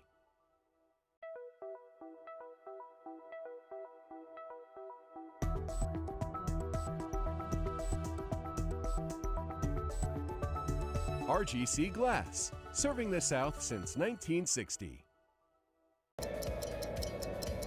Good old Mother Nature and time. 2 elements that are unforgiving to any fence. At Sands Fencing, we know Northwest Arkansas can have some crazy weather. That's why we build beautiful quality custom fences designed to stand strong against time and weather. Whether you're new in town or your roots run deep, here's the number you need to keep. Call Sands Fencing today. Get a Sands fence at your place. Some might say I'm an ideas guy. I'd like to think of myself more as a doer. I like to make things happen, both for myself and for the people my businesses serve. Signature Bank has been crucial in that for me, from starting my moving businesses to expanding into mobile minis, all the way to our current office and warehouse space. Signature has advised and supported me every step of the way.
Hello, I'm Jared Cleveland, Superintendent of Springdale School District. Today we're here with Miss Corey Tucker, an elementary teacher at Burnish Young Elementary School. And we're so glad to be here today and to be with her. She's also the president of the Springdale Education Association, so she's a leader in our district. Ms. Tucker, I know it's a little different, 10 years, so you've had 9 years of previous kinds of teaching. Now you're back this year with the COVID virus and the situation. What have you done differently in your classroom? So we're obviously taking the precautions of masks. I would say that for my classroom, one of the biggest challenges is the distancing part, the social distance. First graders, they love each other and they love their teacher, and it's harder to keep them apart, but we have made it work very well for us. We've recently had parent-teacher conferences. Tell us about how that went, because I know it was a little different than in the past. This year we got to do them via Zoom, and that was fabulous. We had so much participation. I finished my conferences in 2 days. Wow. Usually I have parents who, that doesn't really work into their schedule with work, and so I'm sometimes doing conferences for 2 weeks. But it seemed like this was great for parents, that it really fit into their schedules, and we got to enjoy just visiting with each other about their children and building our relationships with them, even though it wasn't in person. If you know a teacher out there in our district or even in other districts, thank them, because this year is like no other. They've worked harder and prepared more and could not be more dedicated than they are today. So thank a teacher. Thank you.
Now we'd like to take a moment to recognize the band's seniors, class of 2020.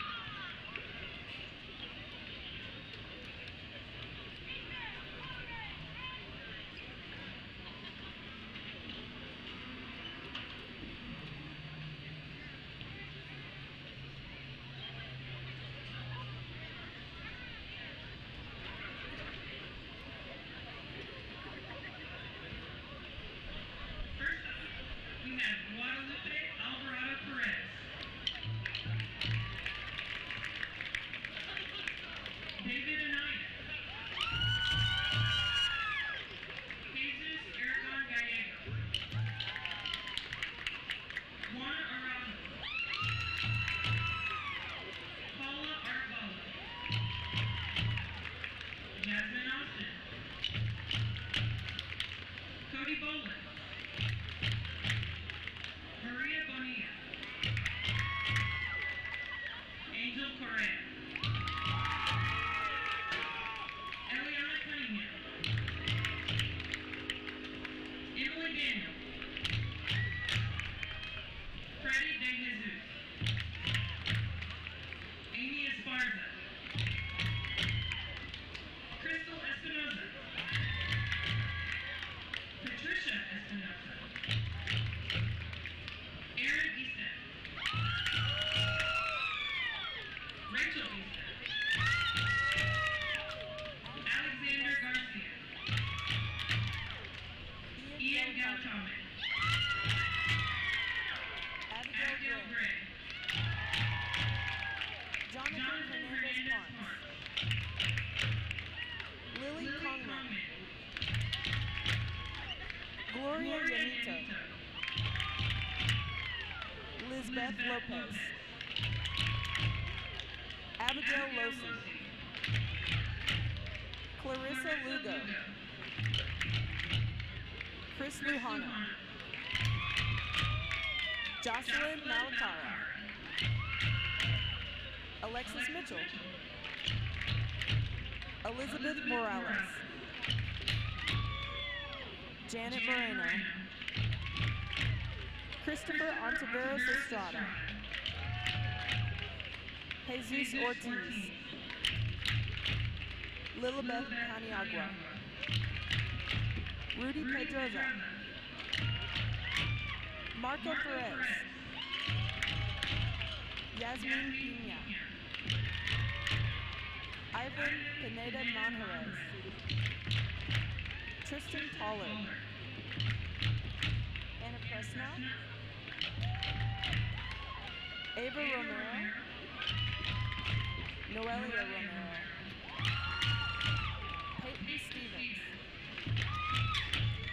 Draco Tatios, Andre Valdez, and Karen Whitley. And there they are, the Springdale High School's 2021 band seniors. Let's have one more round of applause for this year of dedication to our program and for the memories they've made through music. The superintendent for Springdale Schools is Dr. Jared Cleveland. Springdale High School principal is Mr. Jason Jones. The band is under the direction of Julia Stevens and Sarah Miller. Our outstanding staff includes Ashley Beatty, Angel Malden, and Chris Moore. Our percussion coordinator is Colby Palmore with additional support from Colette Soriano. Guard instructors are Bailey Cash and Stephen Coyne. The Springdale Band would like to thank the school administration and the entire Springdale community for their outstanding support. We would also like to thank Dairy Queen, Burger King, Box 10, and Firestone for their world-class support of the Springdale Band program. They provided dinner and snacks for the entire Bulldog Band this evening. Thank you.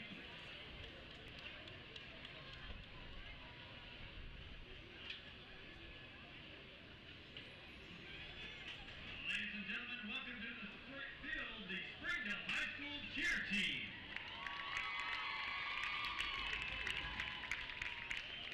Ladies, your music is on.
Slim Chickens is honored to recognize our hometown heroes who enrich, protect, and serve others within our communities. Please welcome our Mr. Jerry Boatwright as tonight's Slim Chickens hometown hero of the game.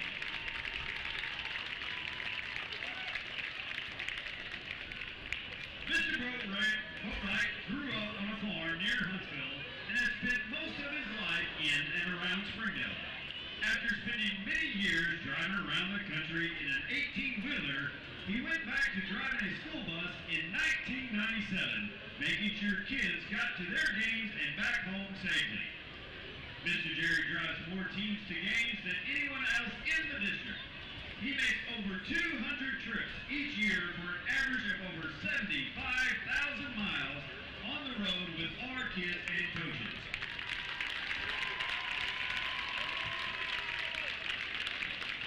Mr. Jerry has come to see the coaches and players he drives like his own kids and grandkids, and feels that every kid who has ever sat behind him on his bus is the best of the best, no matter which sport or school they play for. He says his favorite part of each trip is giving the players a pre-game pep talk, then watching them compete. Joining Mr. Boatwright on the field tonight is Springdale School District Superintendent Dr. Jared Cleveland and District Director of Athletics Wayne Stellick and Sonora Middle School basketball coach Jessica Olson. Please join Springdale Athletics, the Springdale School District, and Slim Chickens as we say thank you to Mr. Jerry Boatwright, our Slim Chickens hometown hero of the game.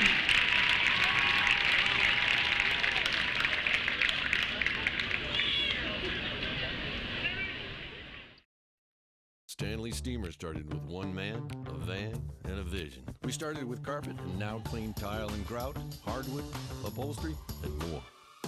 We've seen it all, we've cleaned it all. Call 1-800-STEAMER today. Stanley Steamer started with one man, a van, and a vision. We started with carpet and now clean tile and grout, hardwood, upholstery, and more. We've seen it all, we've cleaned it all. Call 1-800-STEAMER today. If you want fast, easy, and affordable service, visit McClarty Daniel. Keep your vehicle running like new in our state-of-the-art service facilities. We know your time is valuable. Our factory-certified technicians with decades of experience will get you in and out and back on the road quickly.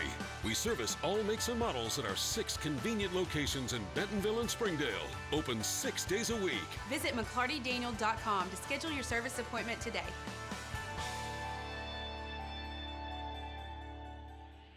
We'll welcome you back to Gerald Williams Bulldog Stadium. Our halftime score: Har-Ber 14, Springdale 7. A couple scores from around the conference. Surprise down in Fayetteville. Southside leading Fayetteville 28-20 at the half. High-scoring game down there. 14-7 here up in Benton County. Last report, Bentonville West led Rogers 17-7, and those are our scores from around the conference. This is the third week of 7A West play. All teams really still in it, and we had great halftime. Had one of your former guys come through. It's just when these two teams get together, you see some faces you hadn't seen in a while. Had a great halftime ceremony. Honored some hometown heroes. Yeah, today was our hometown hero, our Slim Chickens hometown hero, Pastor Jerry Boatwright. And it's not too often we get the opportunity to talk about people that do good for our community. There's not enough that I can say good about Jerry Boatwright. He's just a wonderful wonderful man. I say young man. He's got some years on, but he's still got a lot of miles. I didn't mean like that. But, hey, Pastor Boatwright has been a fan and of Springdale Athletics and has given of his time, energies, and talents. And it's so nice to see a gentleman like that be honored. Pastor Boatwright never shirked a task and was cheerful in all weathers. And I had the fortune of riding on a bus that went sideways down about the Ozark exit on a sheet of ice, and he straightened her back up, got us home. And if you want to hear him preach, I call him Pastor Boatwright because he preaches every third or fourth Sunday out to Elm Springs Assembly of God. He'd love to have you come listen, but you won't find a finer gentleman. It was a lot of fun at halftime. Again, you see some familiar faces, folks you haven't seen in a while. The whole town gets together for one night, and we put the red and the blue on and get after it. So We got a couple minutes, about 90 seconds here before we're going to kick off the second half. Let's talk about it. It's really a tale of two quarters. I was just looking at some numbers here. Springdale really struggled in the second quarter. Just 21 yards total offense. Har-Ber got it going, put 14 points on the board. They're in control of the football game. They're going to get the ball first. Yeah, you know, and exactly right. It was a tale of two quarters. And I think as far as a Har-Ber perspective, there was some feeling out there that first quarter. And credit to Springdale, they took advantage of that. Springdale executed their game plan to perfection, you know, run, get the quarterback on the perimeter, hit all run zones across the field, and then they took advantage of the way that the Har-Ber corners were playing off. And, you know, they methodically moved the chains. You know, we were talking about time of possession. What a great weapon time of possession is. And I think it's underrated today in modern football with everybody, you know, theoretically running a spread offense. But, you know, because, you know, 30 years ago, we might have a 10-7 game, and it was a heck of a contest. But, you know, but with that being said, you know, Har-Ber finally said, all right, we're getting back to doing what we do, and they pretty much kept the ball between the tackles and just plowed forward. So let's put your coach hat on here. If you're Har-Ber, I mean, what's priority one when you go into halftime? What are you talking about? Well, I think what you talk about is the way you finished off the second quarter and say, guys, we got to do that the rest of this game if we want to win this thing. And I think both head coaches, I don't think there was a whole lot of screaming, hollering, probably not a whole lot of changes, to be honest with you. Because, I mean, even from Coach Clark's perspective, you know, it's only 14-7. There have been games in this series that have been more lopsided. But, you know, Springdale's game plan going in has unfolded as moderately successful. And I got to believe that Coach Clark's pretty pleased with the current situation. Now, they have to come out and they need to hold Har-Ber, and they can't let them go down and just score right off the bat, because then that is a, you know, after half, two-quarter momentum swing. So Springdale's going to kick off the football. Jose Rosales has it teed up, back deep. Malachi Kramer, Lance Reeder, back deep for the Wildcats. Here we go.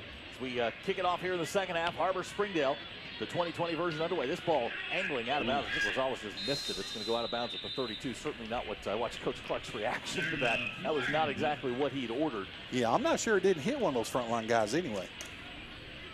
So they're going to put the football down, and I think you may be right. They're marking it out at the 32, so Har-Ber's going to get the football at the 32-yard line. Drew McClendon will bring the offense out. McClendon in the first half passing, not much to talk about. 1 out of 5 for 16 yards. He was much more effective in the run game. He had 4 carries for 25 yards, including a big one on their last touchdown drive. Brewer, 13 carries, 59 yards. Reeder with 4 for 45, and this is where we start the third quarter. They'll start with Brewer straight ahead. Springdale there. Luis Herrera, Trayvon Westbrook on the stop. It's going to be no gain on the play. That may be one of the adjustments from defensive coordinator Brett Hobbs that, you know, maybe we're just going to bring some guys. Yeah, well, that right there was just a simple missed down block on the front side of the gap scheme. And if Har-Ber had made that block, that could have very well turned into a big run. So it's going to be second down, 10 yards to go. McClendon fires, near side screen setup. Springdale there. Ricardo Gonzalez, Ethan Fender on the catch. It's going to be a 3-yard pickup, and it's going to bring up a third down. And I think if you're Brett Hobbs in that defense, I mean, you really can't ask for much more here. You know, 2 plays. Yeah, you know what? They force Har-Ber, and now Har-Ber has to convert. You know, it's 3rd and 7. That's a little uncomfortable. So it's third down. Ball resting at the 41.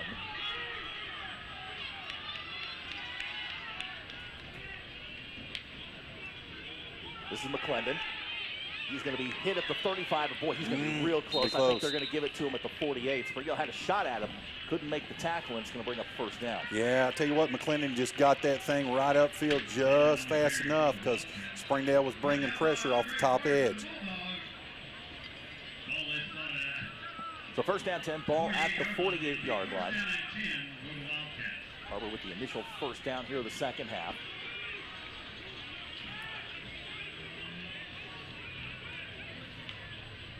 This is Brewer straight ahead across the 50-yard line. Powers down near the 45. Looks like they're going to mark him at the 47. And this is pretty much how Har-Ber ended the first half. Was just straight ahead. Here they come. Well, you know, this goes back to some of Coach Malzahn's philosophy. You go to the well till the well runs dry. Yeah, man, that's one of those don't fix it if it ain't broke kind of thing. Clock running, 10 to go. Third quarter just underway. 14-7 our score. Glad you're with us. Springdale's Public Schools Television. Our radio partners, ESPN 99.5 and 99.5 and 95.3 in Northwest Arkansas and KXNWA. This is Brewer again. First down yardage, 40-yard line. And now, that offensive line from Har-Ber is taking over. Well, they're getting a good surge right there. They're coming off with a flat back and a mean spirit. It'll be first down 10 ball at the 41-yard line. And you know what, that's to be expected because you do have an offensive lineman that's playing two ways tonight for Springdale. And you know, fatigue kind of sets in about this time. McClendon with a play fake. He'll throw it high and long. Got a man down there, ball incomplete. Boy, they've missed on that just a couple of times. It was just a fingertip away. Think if the Har-Ber receiver had continued just to run through that ball. You know, you lose so much speed if you try to reach out and grab it. If you had just accelerated through the ball, he might have got that. Marcus Alvis, the intended receiver. They've taken a shot to him a couple of times, and it's that was the closest of the bunch. Brings up second down 10, ball 41, 9:31 to go third quarter. McClendon in the shotgun. McClendon, quarterback wrap. He's got 3-4 yards. He'll get down to about the 37. It's going to bring up a third down. And again, I think if you're coach Chris Wood here, I don't think you're upset with where you are. No, because you're playing on the other side of the field. You know, you have moved the ball, and so now you're kind of playing with house money. Obviously, we need to convert. Har-Ber needs to convert and get points off this drive. Har-Ber 2 out of 5 on third down conversions here in the ball game. They're going to spread it out. 3 wide receivers. Luke Adams, the tight end. They bring Reeder in as the running back. McClendon in trouble. Now out of trouble. 40-yard line. Makes a guy miss, and he's going to pick up the first down. Wow, great. Oh, wow, they're going to mark him down just a yard short. I thought he had it. Well, that was great individual effort by McClendon. Wow, you know, he had a defender out there to kind of sniff something out. You know, had a back free release. That defensive end or linebacker who was playing that front side edge says put the brakes on, and then McClendon knew he was out of options, so he had to take it on himself. So it's 4th down and 1. Har-Ber's going to go. Har-Ber 2 out of 3 on 4th down conversions in the ball game. Brewer, the running back. They'll take him straight ahead. Springdale's got him in the backfield. I don't know. Looks like they're going to mark him down at the 33-yard line. Springdale with the stop. Went to the well once too often, but I think if you're Chris Wood, I mean, that's a percentage play. Yeah, you know, and credit, you know, Springdale brought some heat right up the gap. They're going to mark it as a 1-yard loss. So Springdale's going to get the ball at the 33-yard line with 8:20 to go third quarter. And that could be one of those momentum plays. We talked about the going for it on the first drive as being one of those plays where you take points off the board. That could be another one. Yeah, you know, special teams plays, sacks, fourth down stands, huge momentum swings. So the Bulldogs will get the football. Just 21 yards of offense in the second quarter. Landon Phipps will bring them out. Gilberto Dominguez, the running back, alongside. Phipps quickly, far side, pass complete, 35-yard line.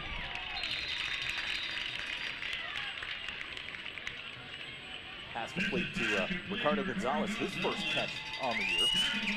The Bulldogs quickly move up near the 40-yard line at the 38.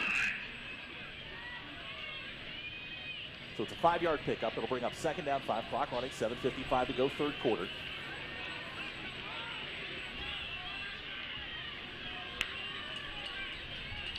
This is Phipps. Breaking tackles, and he's going to get dragged down back at the 37.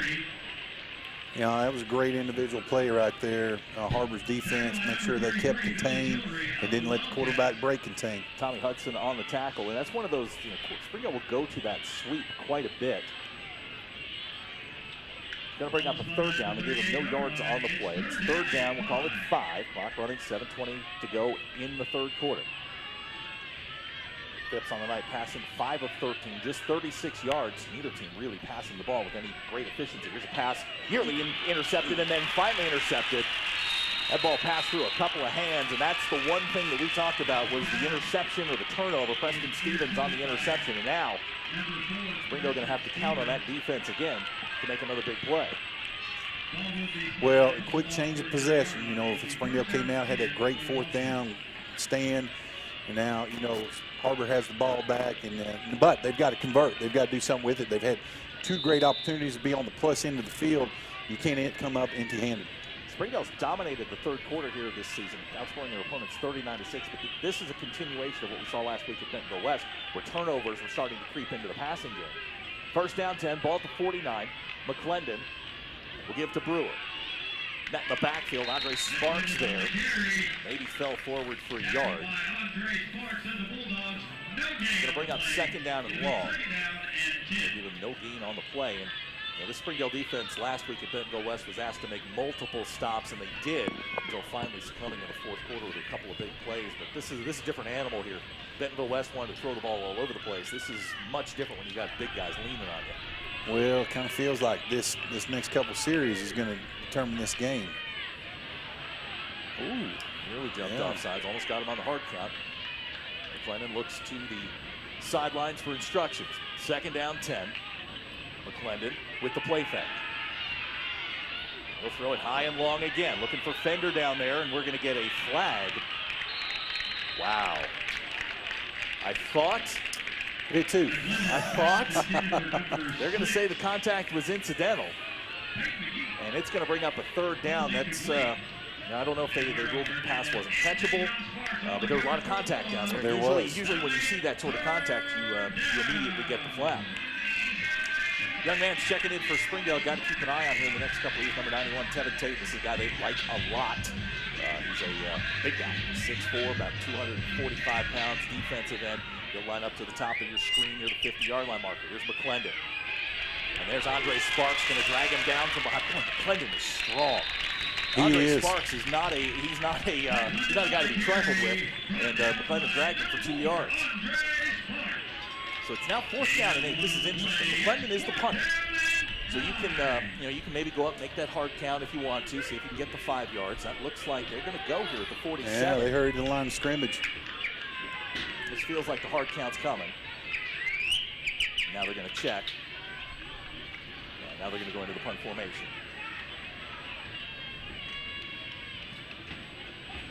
It's Alvis coming across the formation. McClendon kicks it away. High kick.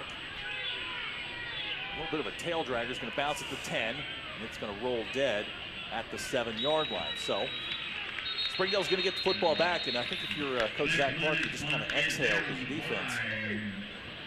Yeah, we got a flag on the field here, Zach. See what it's about. Okay. We're talking to Coach Clark. He's pointing to move him back, so possibly it's an illegal formation. So Coach Clark's going to take the penalty, make him do it again. That'll be the first penalty of the second half. Ball start on the offense. That's a 5-yard penalty. Har-Ber now 5 penalties, 51 yards. Kind of feels like we're almost waiting for somebody to take control of this game. Yeah, it's sort of the way the first half started, where you're just sort of jabbing in the middle of the ring, waiting for somebody to start throwing punches. So McClendon will drop back in punt formation again. Ricardo Gonzalez has his feet planted at the 11-yard line. Snap's good. McClendon gets the kick away. This one not as good. End over end's going to bounce at about the 19. It's going to take a better roll this time, and Springdale's going to get the football down inside the 5-yard line. So credit Drew McClendon with another outstanding punt. And Springdale is going to be backed up deep in their own territory. Yeah, that's a tough play. Credit to Har-Ber and Drew McClendon. What a great job flipping the field. And that's a tough place to be back there with your heels on the goal line. You are 98 yards away. And more importantly, Springdale's just got to push it out, get a couple first downs and get in field position. It's just a really uncomfortable position to be back there. You spend time every week, though, practicing this specific situation. So Landon Phipps will bring the offense out for Springdale. No changes in personnel. Gavin McVeigh, Ricardo Gonzalez, Caleb Morris are the receivers. Gilberto Dominguez is the running back. So I'm getting ahead of myself. Landon Phipps is the quarterback. Trayvon Westbrook is the tight end. Springdale 1st and 10, ball at the 2. Here's Phipps. He's going to fall forward to near the 5-yard line. They'll give him 3. And again, I think for Springdale's purposes, this is not a bad play here. 5 yards. No, that was anytime you have a positive gainer when you're backed up in the shadow of your own goalpost, that's a good thing. Clock running. We're under 5 minutes. This has been one of the fastest moving games we've had because of all the running. Kind of like an old school matchup. I know. I can see you're kind of like. Yeah, I know. I mean, this is kind of like watching Cabot and some of their classic matches. Second down, 7 yards to go. Dominguez, the running back, they'll give it to him straight ahead. Dominguez looking for some room across the 5-yard line. He's going to get about 3-4 yards out of Yeah, that. great job. Great field by Will Haney, putting his shoulder in there. Going to mark him at the 10. So it winds up being a 5-yard pickup. It's going to bring up 3rd down. 2 yards to go. Springdale on the night on 3rd down conversions. 4 out of 10. This one very, very important for the Bulldogs as the clock runs with 4:10 to go.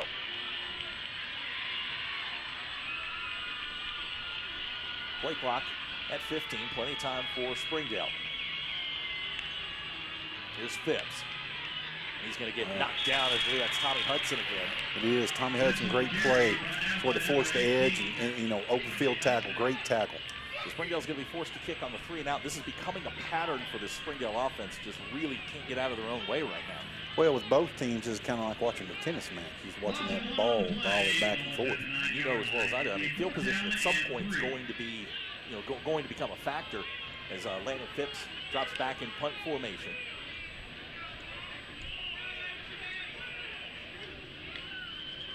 Malachi Kramer back for Har-Ber. He's got his feet on the 43-yard line. Here's Phipps, his kick. He's going to take a Har-Ber bounce. Har-Ber's going to get great field position here at the 39-yard line. So it winds up being a 29-yard punt by Landon Phipps. Down at the 39. And this is where Har-Ber will get the football. I mean, we were talking during the halftime. I mean, well, you get up 2 scores in a game like this. I mean, you force your opponent into a realm that they're not comfortable with. Sure. But here's the thing: Har-Ber's had the ball down here twice already in the second half, and they have not converted. So, you think pressure's on the Springdale defense, but the Har-Ber offense, they have pressure too because they've had opportunities that they missed. McClendon in the shotgun, Brewer alongside. This is Alvis in motion. They'll give it to Brewer straight ahead. This is going to be a couple-yard gain down to about the 36. We'll call it 3. It's going to bring up 2nd down 7. Very fast-moving 3rd quarter. We go under 3 minutes to go. 14-7 our score. Typical Springdale Har-Ber game. A lot of head knocking going on down there. Both teams playing really physical football. Yeah, there's a lot of action down there in the trenches. Somebody's liable to start a grease fire down there. 2nd down 7. McClendon in the shotgun. Bring, I believe that's Preston Jackson in motion. Brewer now running over people, and now he's loose. Inside the 20. Inside the 10. He's going to walk into the end zone for a Har-Ber touchdown. Brewer scores from 36 yards out. His 2nd touchdown on the night. Har-Ber goes up by 20. Well, 13, excuse me. That was a great job in the interior offensive line. Center guard box for Har-Ber. They just, as old Fred Hartsfield from Central Junior High would say, they just outbigged them. Barroso on to try the extra point. 2:25 to go 3rd quarter. This to make it a 2-touchdown ball game.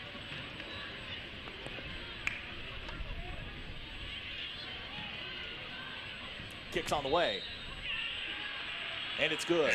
Our new score with 2:25 to go in the 3rd quarter. Har-Ber 21, Springdale 7. We'll be right back. You're watching the Springdale Bulldogs. Gosh, I think I said that. You're watching Springdale Public Schools Television.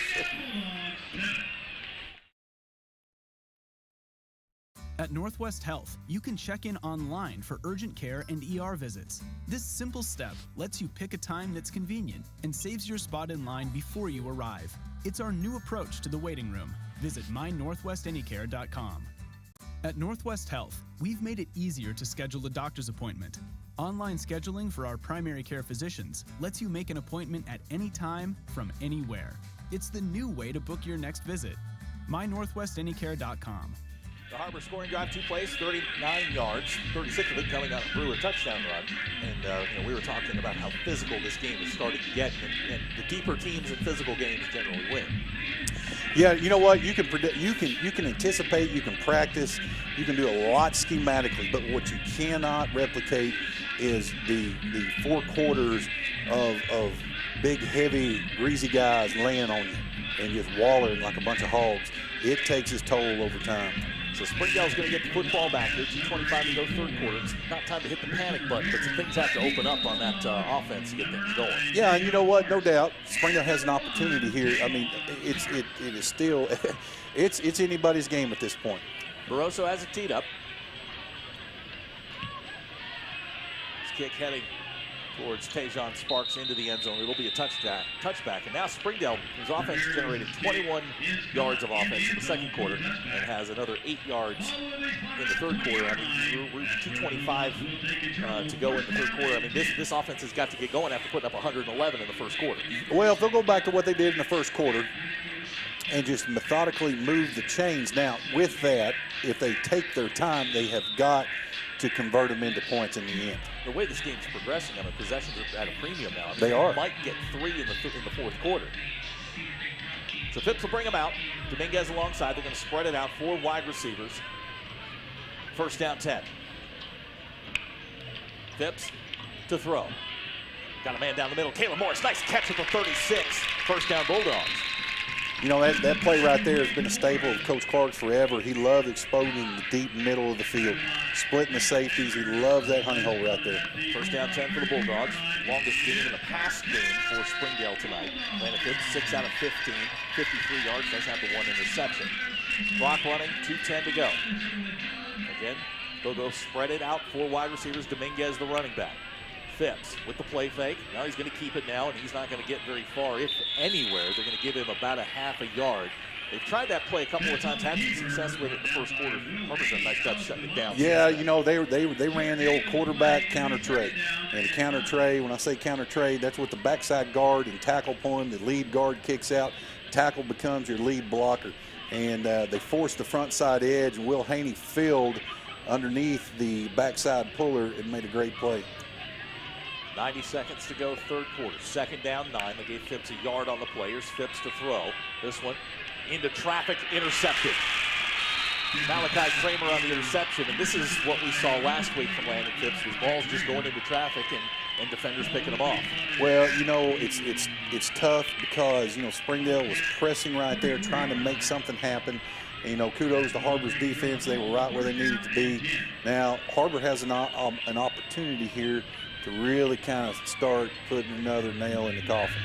Ball's going to be at the 44-yard line. 1:25 to go here in the third quarter. Springdale now sort of on their heels as Har-Ber sends the offense back out. McClendon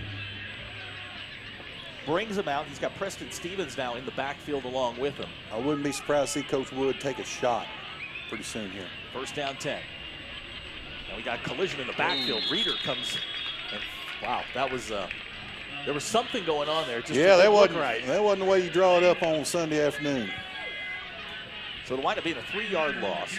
Back to the 41. Clock running, 1:10 to go, third quarter. I think there was something in the works there. Just not, just the execution a little bit lacking. Second down, 13 yards to go. Reeder alongside.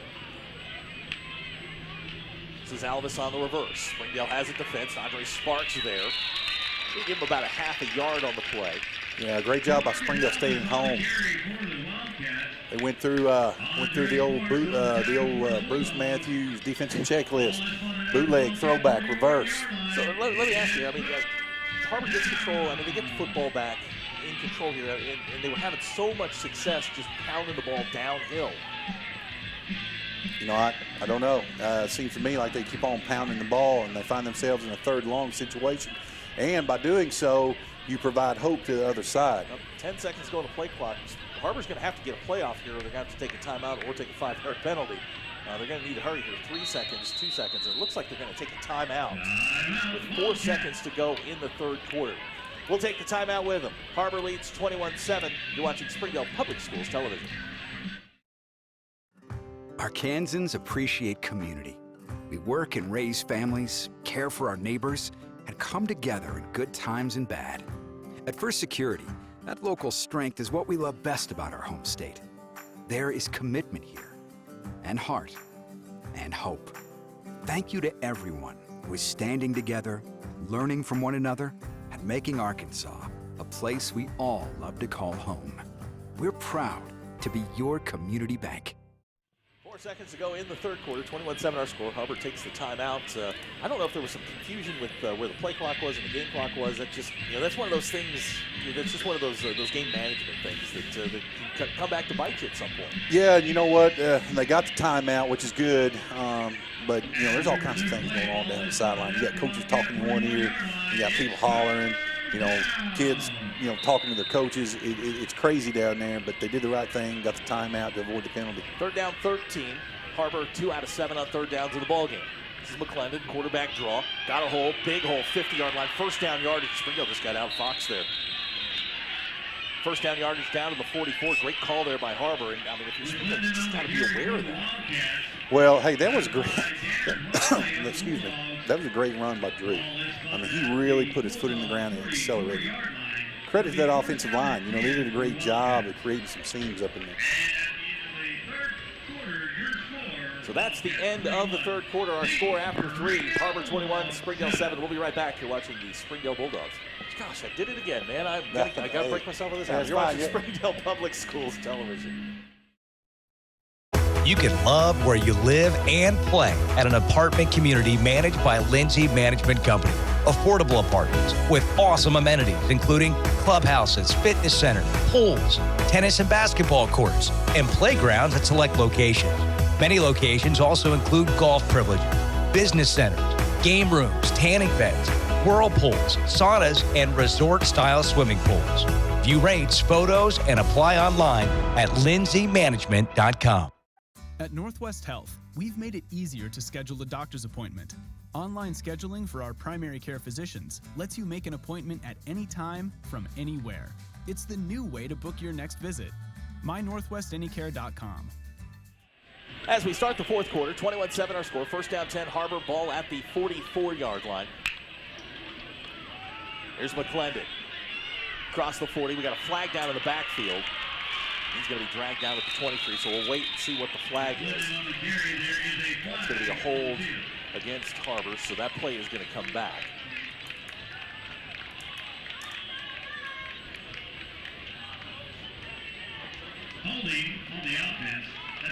So it'll bring up a 1st down and long. Springdale's going to catch a break here as Har-Ber's going to be backed up across the 50-yard line. Looks like they'll put it back at the 43. 6 penalties on the night for Har-Ber.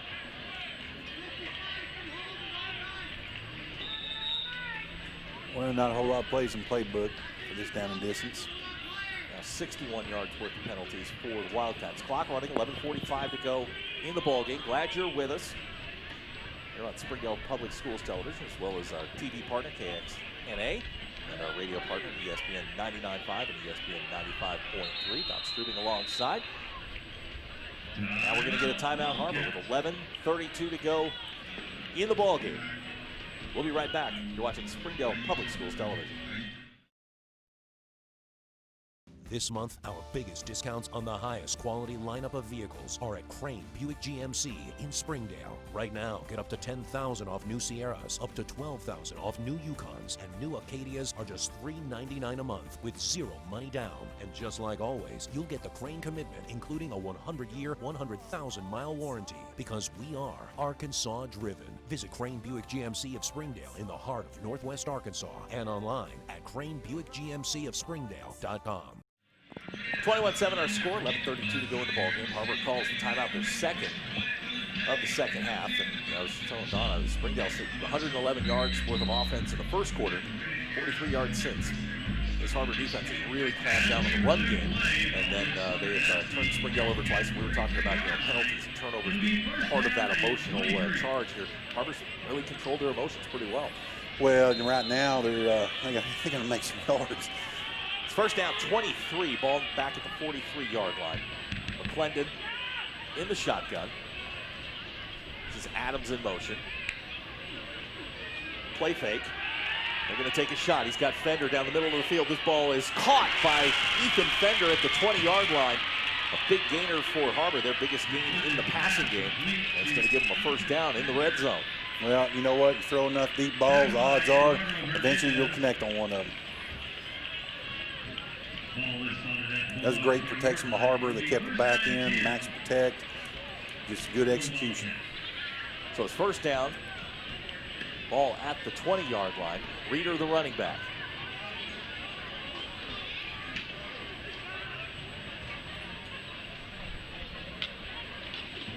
They'll give it to Reeder straight ahead. He's going to get a couple. We got a flag down.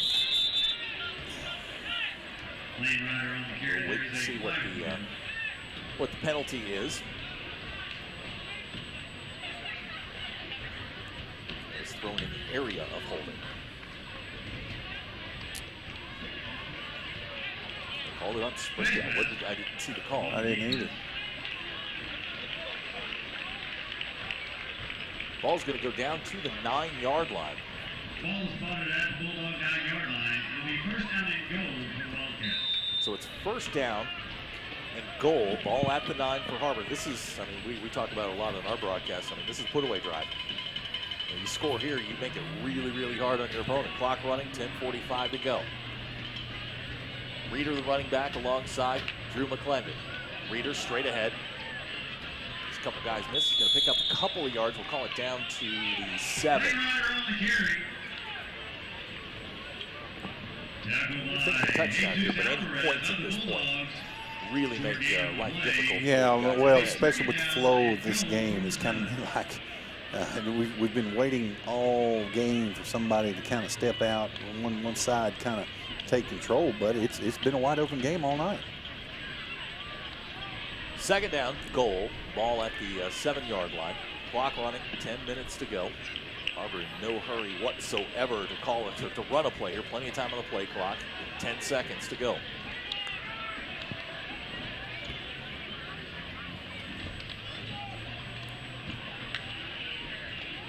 Reeder straight ahead. Trayvon Westbrook. Andrew Peterson at the bottom of the pile to give him 2 yards down to the 5. That's going to bring up third down and goal. You know, I'm starting to see some fatigue on the interior line of Springdale. I think guys are getting tired. It's been a long second half as far as pounding. Har-Ber now 37 carries as a team, 212 yards rushing. Brewer over 100. He's got 20 carries for 108 yards. Noah Livingston, 6'4", 200-pound wide receiver in. Bill's got to be on alert for that. That's a big target down there. Brewer now the running back alongside McClendon. Here's McClendon. He's going to walk into the end zone for another Har-Ber touchdown, and we've got a flag. We'll have to wait and see what the call is here. It was thrown at 2 players who were tangled up. Yep, they're going to say it's on Springdale.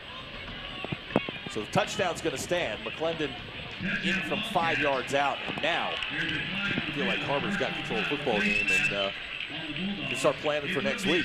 Yeah, well, you know, the Har-Ber side's going to be able to take a little bit of breath here, but they still got to go back. You know, time tends to be just running through our hourglass pretty quick here. It has been a very fast game. Barroso on to try the extra point. Kicks on the way. And it's good. So our new score with 9:06 to go in the ballgame. Har-Ber 28, Springdale 7. You're watching Springdale Public Schools Television. Stanley Steamer started with one man, a van, and a vision. We started with carpet and now clean tile and grout, hardwood, upholstery, and more. We've seen it all. We've cleaned it all. Call 1-800-STEAMER today. Stanley Steamer started with one man, a van, and a vision. We started with carpet and now clean tile and grout, hardwood, upholstery, and more. We've seen it all. We've cleaned it all. Call 1-800-STEAMER today. The Har-Ber scoring drive, 7 plays, 56 yards. Wildcats have now stretched their lead to 28-7. 9:06 to go in the ballgame. Still time, but I think based on what we've seen for 2.5 quarters from the Springdale offense, it's going to be a struggle. Yeah, Springdale's going to have to start getting some chunk yards. They're going to have to start getting some big gainers, and we don't have to hit the ultimate panic button yet, but they're going to have to start getting some big chunks. So there's a 15-yard penalty on the touchdown run. It's enforced on the kickoff, so now Har-Ber will kick off from Springdale's 45. Barroso has it teed up. This is one of those ones where, I mean, you've got to have your antenna up for an onside kick.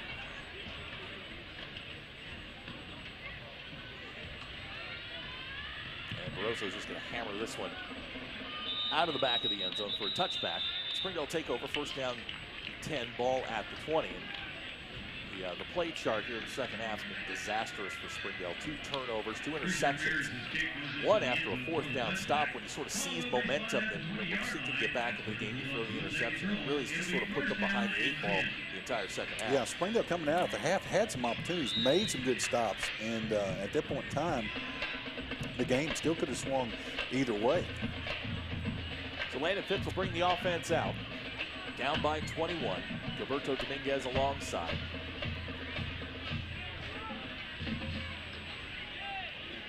Springdale's a guy short. Yeah, I was counting guys. It's like Jalen Morris is going to check in. Play clock at 3. They're going to have to call a timeout or take a 5-yard penalty here, and they do. They take the timeout. Coach Clark not happy. So we will take the timeout with them.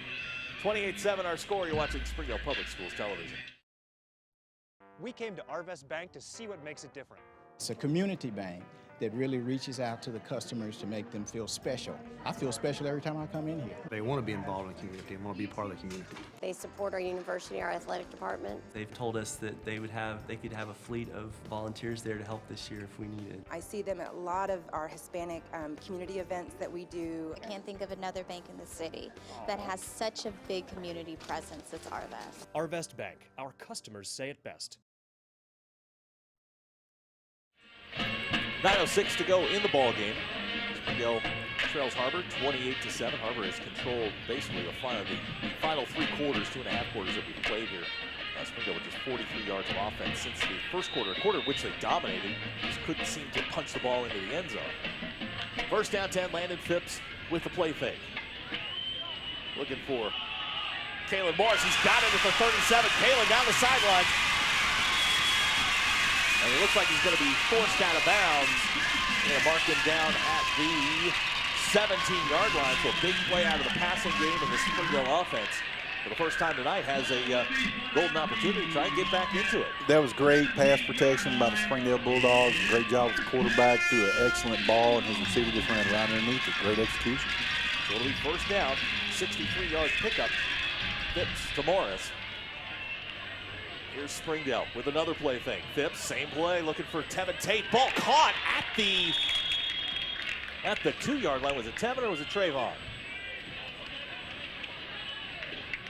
It's like Tevin Tate, big defensive lineman with the catch. We've got a discussion going on down here. Looks like they're going to put it at the 2-yard line. So Tevin Tate with his first career reception. Springdale very quickly, another 15 yards, and they are at the 2-yard line knocking on the door. Landon Phipps going to go under center. Phipps on the quarterback sneak. And they're going to push him into the end zone. Touchdown, Springdale. So the Bulldogs answer right back. Well, that was a great response. Credit to the Springdale Bulldogs. They had a lot of fight in them. They went out and they executed, and they were kind of backed up in the corner. And, kudos to them. They executed. A big play on the drive, the 63-yard pitch and catch from Landon Phipps to Kalen Morris. Now Sylvester Martinez to try the extra point. Snaps down, kicks on the way. And it's good. So our new score with 8:44 to go in the ball game. Har-Ber 28, Springdale 14. We'll be right back. You're watching Springdale Public Schools television. Ballpark Franks got their start in 1957. Right here in the ballpark. And with the taste of 100% Angus beef, passed down from one generation to the next, they soon became a tradition everywhere, bringing on the feeling of summer in every bite. Ballpark Franks, bring on summer. The Springdale scoring drive, 3 plays, 80 yards. 2-yard touchdown run by Landon Phipps. Springdale gets themselves to within 14, and we start talking about every time Har-Ber gets football that this is a key drive for both teams here. For Springdale, it's ultra important. For Har-Ber, it's one of those important clock type of deals. Yeah, Har-Ber has continued to move the ball, and they have to continue to score. Right now, the longer, from Har-Ber's mindset, the longer that Springdale hangs around, the more they start believing. So Springdale's got it teed up. Rosales. Ball on the tee, back deep for Har-Ber is Lance Reeder.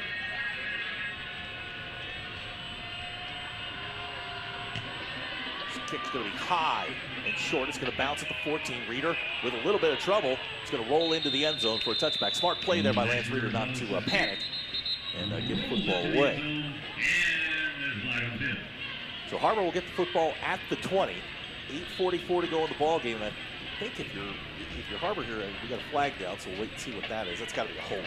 Yeah, that came from way back here. I hate those. I hate when the flag comes from 50 yards Oh, away. it came from 50, all right. I mean, I'm all about the referee showing off his arm strength, but yeah, I should sign up and compete in darts. So we got a block in the back. That'll go against Har-Ber. That'll back him up half the distance to the goal.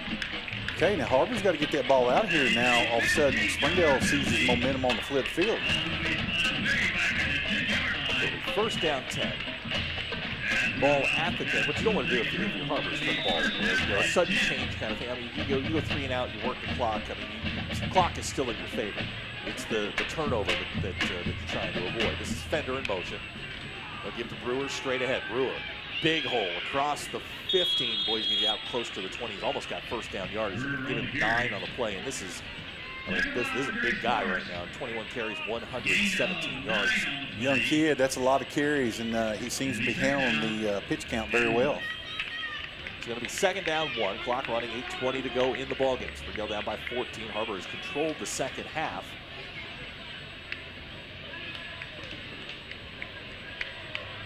McClendon and Brewer in the backfield again. This is Brewer straight ahead. First down yardage, 25-yard line across the 25, up near the 26.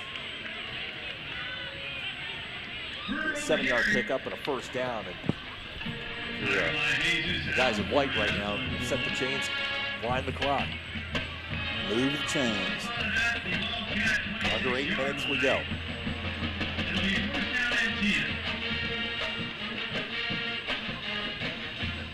First down 10, ball at the 26.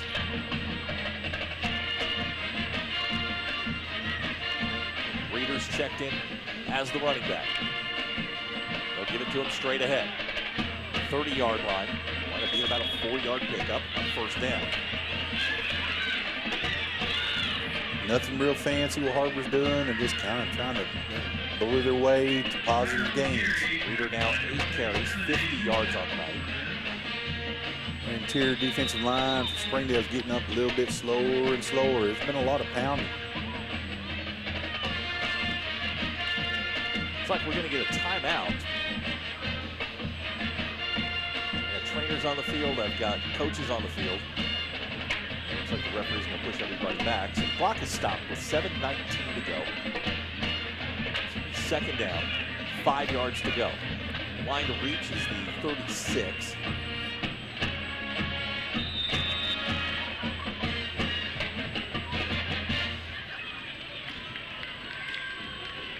Trayvon Westbrook is checked out for Springdale.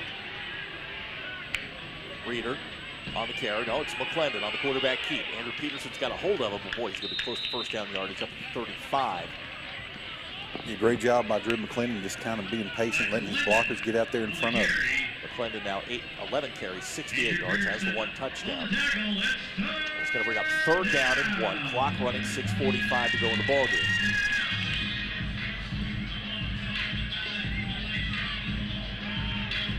McClendon and Reeder in the backfield. 3 wide receivers set. Adams is the tight end. And we've got flags. There's a flag on the field. They're pointing like it was some sort of motion or false start. It's one of those unforced errors that drive a coach crazy, especially in that spot when it's 3rd and 1. Gashing them and you pick up a third down, you pick up a 5-yard penalty on 3rd down, drive a coach nuts. You know what, Zach, still, here we are week 5, there's still, I think every coach in America will tell you there's still a whole lot to clean up. A whole lot of things. There's going to be something to work on Monday for sure. Bet. 3rd down 6, clock running, 6:10 to go. McClendon in the shotgun. Springdale shows blitz. Reeder. And he's going to get the first down. Boy, I'll tell you what, I thought he had it. Yeah, they're going to I'm mark looking him at a the yard referee on shy. the far side. They're going to mark him a yard shy, so I don't know, Coach, put your hat on. Well, right now, I would punt the ball away.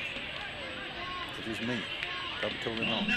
Well, they're going to, well, I say they lead the offense on. The punter is McClendon. Brewer in the backfield, so I imagine. I'll just go with a hard count here and see if we can get him. And Springdale jumps. So Springdale is going to help Har-Ber out here a little bit with a 5-yard penalty and a first down. And I know Brett Hobbs right now is he's jumping. Well, I mean, nothing drives a defensive line coach or a defensive coordinator more crazy than to have a nose guard or a 3-technique jump when that ball right is in front of your right in front of you. Because you grow up, you're young, you're playing the game, you tell those guys, watch the ball.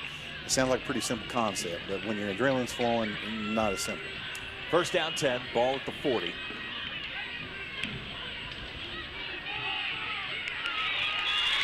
Springdale going to stop Brewer in the backfield. It's going to wind up being a 1-yard loss. Yeah, that was some good penetration by that Springdale defensive front. Southside leading Fayetteville 35-26 with 11 minutes to go there in Fayetteville. A shocking score.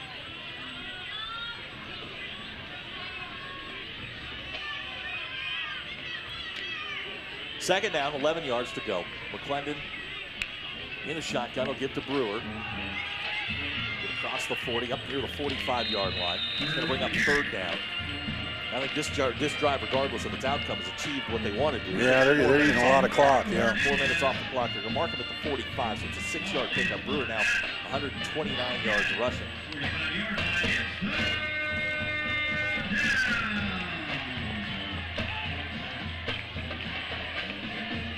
.4:10 to go in the ball game.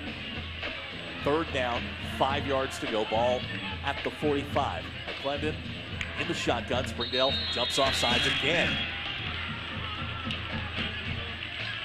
That's when you, as a coach, take your hat off and kind of run your fingers through your hair and think, we talked about this.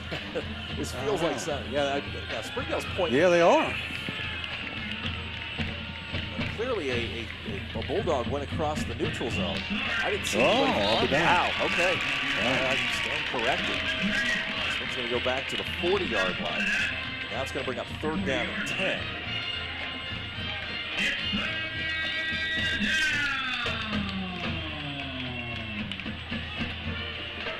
Clock is stopped with 4:01 to go.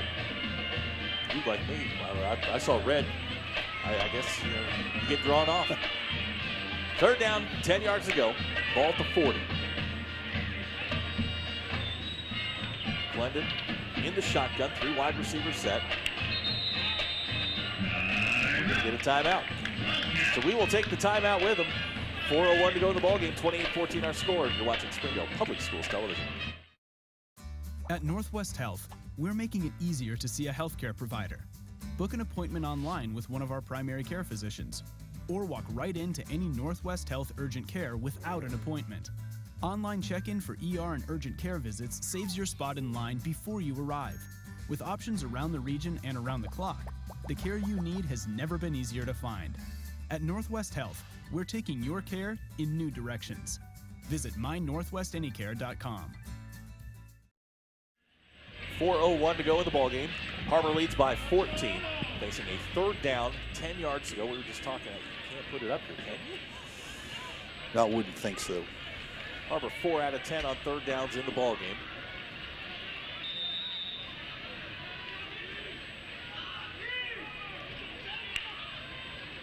He's going to throw. McClendon under pressure, plenty of room, and he's going to get the first down across the 50. McClendon to the 40. McClendon has made several plays like that in the ballgame that have just broken Springdale's back. Yeah, you know, that is a will killer if you're on defense, because you've got him in third and long, and then all of a sudden you think you got him hemmed up, you pressure him, and he managed to escape the pocket. But it was a great individual effort by Drew McClendon making something happen with his legs. First down 10, ball at the 37-yard line. Clock running, 3:30 to go in the ballgame. Brewer and McClendon in the backfield. Springdale shows blitz, here they come. Brewer finds a seam, 30-yard line, 25-yard line. He's got a hole, he's going to walk into the end zone for his 4th touchdown of the night. And that will all but seal it for Har-Ber. They answer Springdale's touchdown drive with a touchdown drive of their own. 37-yard touchdown run. Makes the score 34-14 with 3:16 to play. Well, that goes back to what we're talking about. Springdale brought pressure off the top of the defensive formation, and the running back was able to hit it and just evade the pressure. And once you break that line of scrimmage or that defensive line, there's no support. Hudson Brewer, 25 carries, 166 yards on the night, and 4 touchdowns in his debut in this cross-city rivalry. Barroso's extra point is good with 3:16 to go in the ballgame. Our new score, Har-Ber 35, Springdale 14. We'll be right back. You're watching Springdale Public Schools Television. Come see the largest pre-owned inventory in Northwest Arkansas. Whatever you're looking for, you'll find it in McClarty-Daniel Country. With 800 pre-owned vehicles at 6 giant locations in Bentonville and Springdale, there's something for everyone. Plus, At McClarty-Daniel, you're protected. drive worry-free for 7 years or 200,000 miles with the MD Pre-Owned Advantage. And when it's time to sell your car, we're ready to buy it, even if you don't buy from us. Have you visited McClarty-Daniel Country yet? Visit us online at McClartyDaniel.com. The Har-Ber scoring drive, 9 plays, 80 yards. Capped off by Hudson Brewer, 37-yard touchdown run. The score now 35-14, 3:16 to go in the ballgame. Barroso's got it teed up. Back deep for Springdale, Tejon and Davon Sparks. Har-Ber's going to get their second conference win of the year. That'll put them right in the thick of the race. Springdale going to go to 1-2. Barroso's kick high. Looks like we've got a flag down. And offsides against Har-Ber. You don't often see that, especially at this point in time in the game. His evaluator must be here writing up league reports on officiating. So they'll back him up 5 yards. Everybody just sort of stopped. I was watching the ball and what's going on? And you look back at the 40-yard line. Yeah, you don't. A lot of times, a lot of lay people don't understand that they do have evaluators that will come and check on crews and check on the officiating. Was the mechanics good? Were penalties properly enforced? And we were talking about that before the game kicked off. There's a generation gap in officials. So you have some new officials out there. So the evaluators are out there. They're coaching the young guys.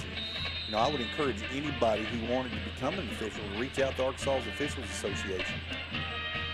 We'll try it again. Barroso's got it teed up. Kick off at the 35 this time. This one, they'll drive this one back to Tejon Sparks at the 11. Sparks finds a little seam across the 30. Oh, puts his shoulder down. Gets out across the 30 to the 33-yard line. And that's where Springdale will take over. There by Tejon. And as we spin this thing forward, you watch this Har-Ber team every single week. Got a lot of tough ones coming up in the next few weeks. Going to play basically you got the Fayettevilles, the Bentonville West, those teams coming up. And what do you see this team going forward? Well, you know what? Obviously, we need to eliminate the penalties. They have the opportunity. If they will play up to their capability level, of course, that's the key. You've got to play up to your ability level. Phipps is going to throw on first down. This one into a crowd and intercepted. Third interception thrown by Landon Phipps tonight. This one intercepted by Liam Taylor. Springdale's going to turn the football over, and with 3:05 to go, I'm sure we're going to see some young guys for both teams. Well, that's a great play by Liam. We didn't have Liam last week. He had gotten hurt leading into the Heritage game, so he's made his presence known. So Har-Ber will take over at Springdale's 47-yard line.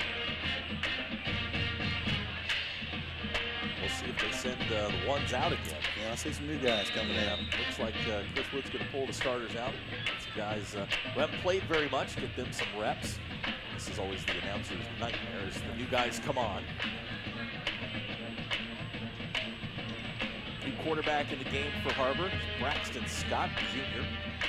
Alongside him is Ashton Hinson. He's the running back. First down 10. Bad snap. Hinson picks it up. He's going to be dragged down back at the 50-yard line, so it'll be a loss of 2. Guys with their inaugural snap, a little nervous.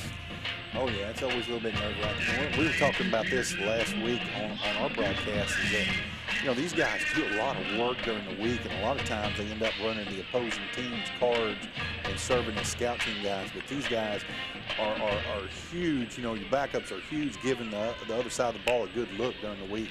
Scott throws, near side pass complete. It's Jackson Elam on the reception. Be a 1-yard pickup. It's going to bring up a third down. Clock running, 2:17 to go.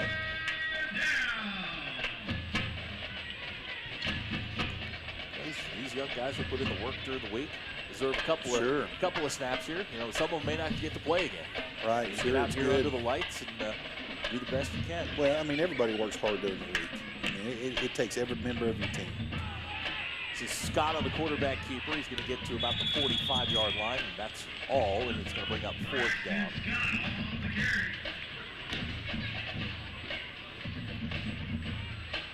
Clock continues to move here, 1:40 to go.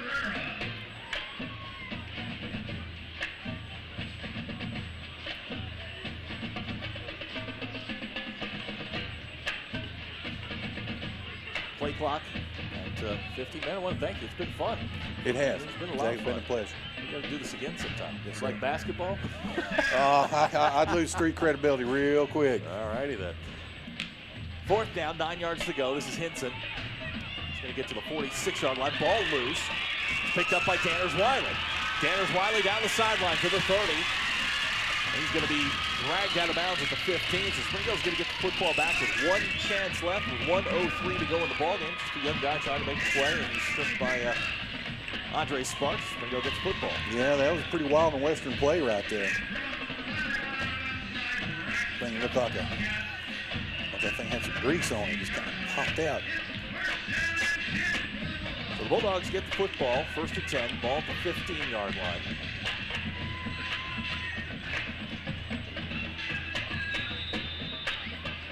With 1:03 to go. Coach Clark and his offense will get a chance to do a little bit more here. Well, you know, it's times like this you kind of some defining moments. You know, fight till the bitter end. We've all heard that, but you do have to see your team compete to the final moment. Phipps' pass intended for Tevin Tate goes incomplete. Bring up 2nd down 10 and even 1 minute to go in the ballgame.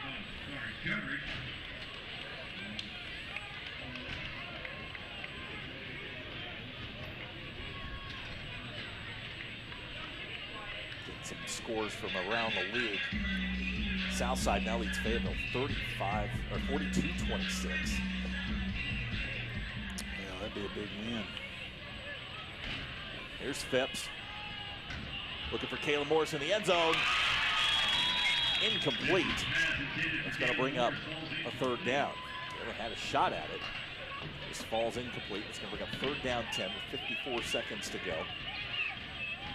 Ball remains at the 15-yard line. It'll be 3rd down and 10.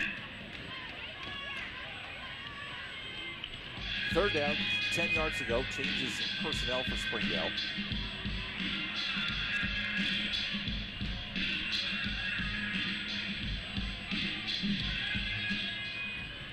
Phipps in the shotgun with Dominguez alongside. Phipps. Ball incomplete and intercepted. Intercepted at the 3-yard line. We've got a flag down. Pass was intercepted by Preston Stevens, his 2nd of the ball game. We'll wait and see what the flag is. Things getting kind of chippy out there, and yeah, I think they're going to call. I don't want to say targeting, but maybe hitting a defensive player, which it was a bang situation. So they've got a lot to sort out here. We got a player down at the 5-yard line. The ball was intercepted by Stevens, returned to the 41.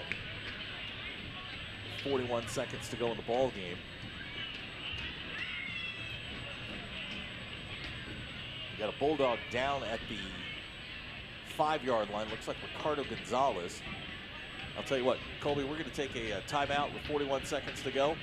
We're going to be right back. You're watching Springdale Public Schools Television.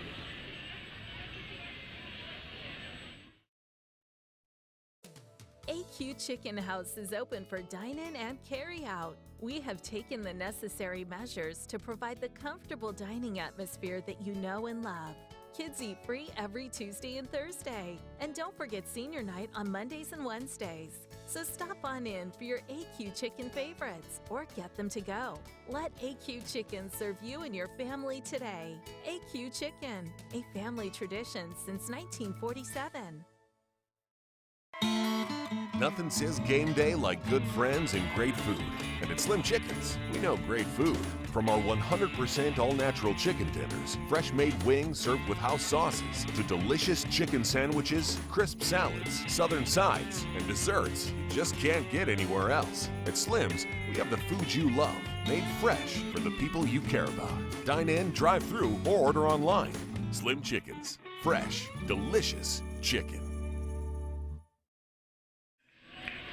Welcome back to Darrell Williams Bulldogs game. They just made the call. It was a personal foul penalty. And it's going to put the ball at the 3-yard line, so it was a post-possession. Har-Ber's going to get the football here with 41 seconds to go. I think one knee here and pretty much end this one.